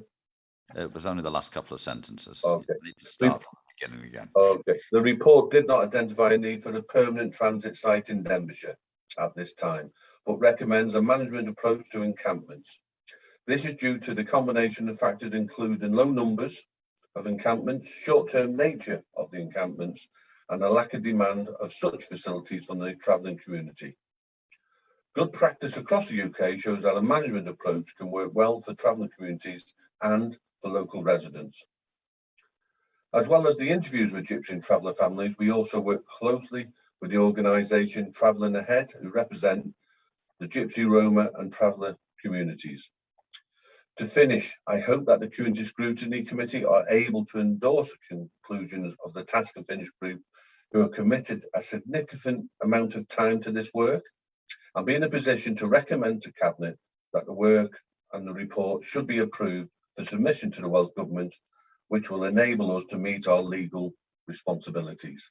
Diolch yn fawr. Thank you, Chair. Diolch yn fawr. I don't know if Emlyn or Angela want to say a few words. Diolch, Mr Cadeirydd, Emlyn's yma. No, I think both Councillor Mark Young and Councillor Barry Mellor have provided a really detailed introduction and assessment there and briefing.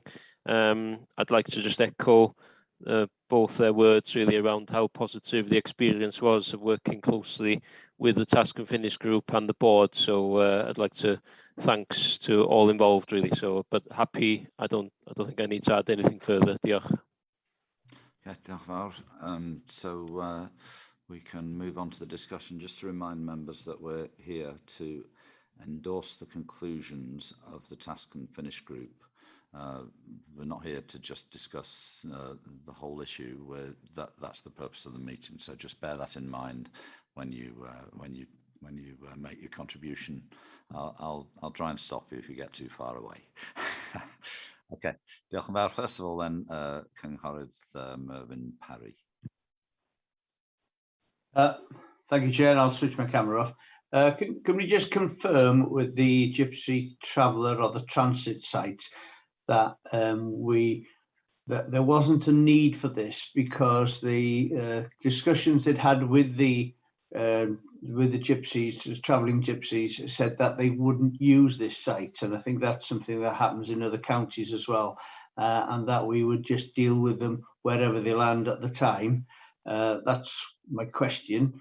I'd like to thank the Task and Finish group for the work they've done also as well, because I was involved with the last time where they were trying to cite the permanent GYPSY site, and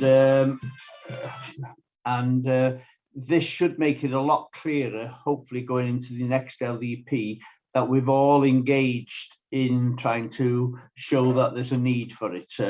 Selecting the site's a different question, but showing there's a need for it. So thank you very much. Okay, so would someone like to take that? Okay, I just come back before officers come in. So Councillor Parry, you're quite right. The feedback, the consultants, the other authorities have taken on this approach of managing these sites, these short-term sites, because the travelling community don't use them, and it would be strange to invest in a facility what's not used. And I noted on television this week there was a programme on where a site had been up and running for several years, never had any visitors to use it, so you wouldn't want to be doing that. I'm happy the management approach, although I do know there's more work to do on this. It's the way forward for the authority, and it works in other authorities. So Jock him out for the question. The question, just on the other bit, I think it's great. Before you go on to that, can I just ask Yeah. you to switch your camera off again? I think your internet Okay, all right. Connected quite as well as other places. Okay. All right. Did you miss any of my response to No. Councillor Parry? No. Okay. I just want to say it's great. I think that the Task and Finish group in their notes at the end from Councillor Barry-Miller said that they would like this sort of approach to carry on in the future. So I think that shows it's worked, and I think it makes sure members are involved and take up their responsibility along with officers. So thank you for the question, Councillor Parry. Okay, thank you. We're going next to Councillor Peter Scott. Peter. Thank you, Chair. Can I just thank Barry for the presentation, and I was very privileged to be on that Task and Finish group. I think it worked really well, and I'm quite happy with what went on. I just, and perhaps should have spotted this before, I have one small question. It's on page 211, addressing the identified needs 7.5, talks about households living in bricks and mortar desire to meet their own need. Could you just explain what that might might mean?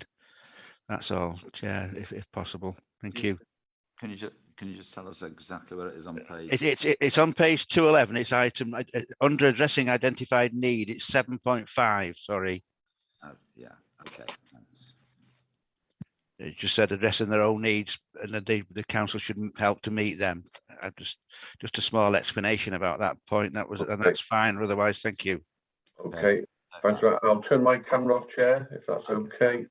Yeah. And I'll come back, and then I'm sure Emlyn or Angela will come in. So I think that's if any families want to do this via the private site. I believe that's what it means, but I'll just double check with Angela and Emlyn, but I think that's what it means. But if they can confirm, that'd be great. Yes, it's Emlyn here. Yes, that's my understanding, Mark. It's about whether individuals or families want to take it upon themselves to identify sites and locations to meet their own needs rather than the council intervening. Angela, anything to add to that at all, please? Right, thank you very much, Emlyn. Yes, that's right. The households that were spoken to expressed a desire to meet their own needs rather than council provided sites. In fact, they expressed the opinion they didn't want to be housed on council sites. So I think the question then arises about how we seek to support them in enabling them to do that, and that is reflected in the GTAA. Is that okay, Peter? You happy? Yes, thank you, Chair. I did think that was my opinion anyway, but just for confirmation. Thank you very much. Thank you. Okay, thank you. Any other members of the committee want to bring anything up before we move on to members who are not members of the committee? Councillor Swingler. Thank you. I just want to ensure that the GYPSY Traveller Association have all engaged in this, and are they still engaged in this? Okay, if I can just come back there, Chair, please. I'll turn my camera off again. So, yes, we've had a lots of meeting with Travelling Ahead, and only today they've done an email asking to meet me again in the future, and I'm happy to do that and happy to help in any way, because I think communicating with everyone involved is the way forward, Councillor Swingler. So, thanks for the question, and yes, they are, and we will continue. Happy, Glenn? Yes, thank you very much. Thanks. Okay, thank you. Now, just before we go on to members who are not members of the committee, I just want to raise a point, because in the report that you presented, Mark and Barry, it said that the Task and Finish group had expressed a wish to continue to be involved during the next bit of the process, when finding a suitable location was the task. Can you just update us on that and how that'll work? Yeah, I can come in, Chair. I think members of the Task and Finish group thought the extensive work that had been done over this last 12 months, that they had a decent insight now about the Gypsy and Travellers, and it'd help for their input in moving forward. I think that's right. Am I, Mark? Yeah, and obviously that's a separate piece of work, because this assessment needs to be agreed by Welsh Government first, and that piece of work would be separate, but I think it's good that this committee thinks it'll work, but obviously by the timings of this, that will be for the next council, I would guess. But I think this approach, it's a lesson learned and it's good practice, and I would hope it carries on this way in the future. Yeah, thanks. I mean, what I'm thinking of really is, you know, the working group was set up as a result of a recommendation from the Community Scrutiny Committee. Do we need, in endorsing your report, does that mean we're endorsing that approach, that group of, or that representation continues to be involved? Just want to, I don't know if, Gary, please. I think I understand exactly the point Councillor Mellor's making, and I think Councillor Young has confirmed that the idea would be to have the same inclusive process with a similar involvement again, but they are separate processes. We need to have this assessment approved by Welsh Government. Once the assessment is approved by Welsh Government, who do have the power to modify it, it's, you know, they have the power to do that. Once that assessment has been approved, we then move into the second phase, which is identifying how those needs are met. And I would suggest, I don't want to preempt the outcome of any election, but it may not be that every single one of the members who's been on the Task and Finish group is here after May, be it through their own choice or otherwise. But that what certainly would need to happen, I'm guessing, would be that Scrutiny would be involved in the process of identifying how those needs are met, and that a similar approach would be taken, but it would be for Scrutiny to determine at the time exactly how they wanted to do that. Okay, thanks for that. So we're noting their willingness, but not endorsing the fact that they will be involved. It'd be a massive of scrutiny, but it's probably a question to be decided when you're at the time. Yeah. Okay, yeah. Okay, so no more group members, so we're going to go to Cynghorydd Meirig Lloyd-Davies. Over to you, Meirig. Diolch yn fawr, Mr. Cadeirydd, unwaith eto. Thank you, Chair. I just wanted a better understanding of an English title. On page 39 in the Welsh version, 215 under Appendix A.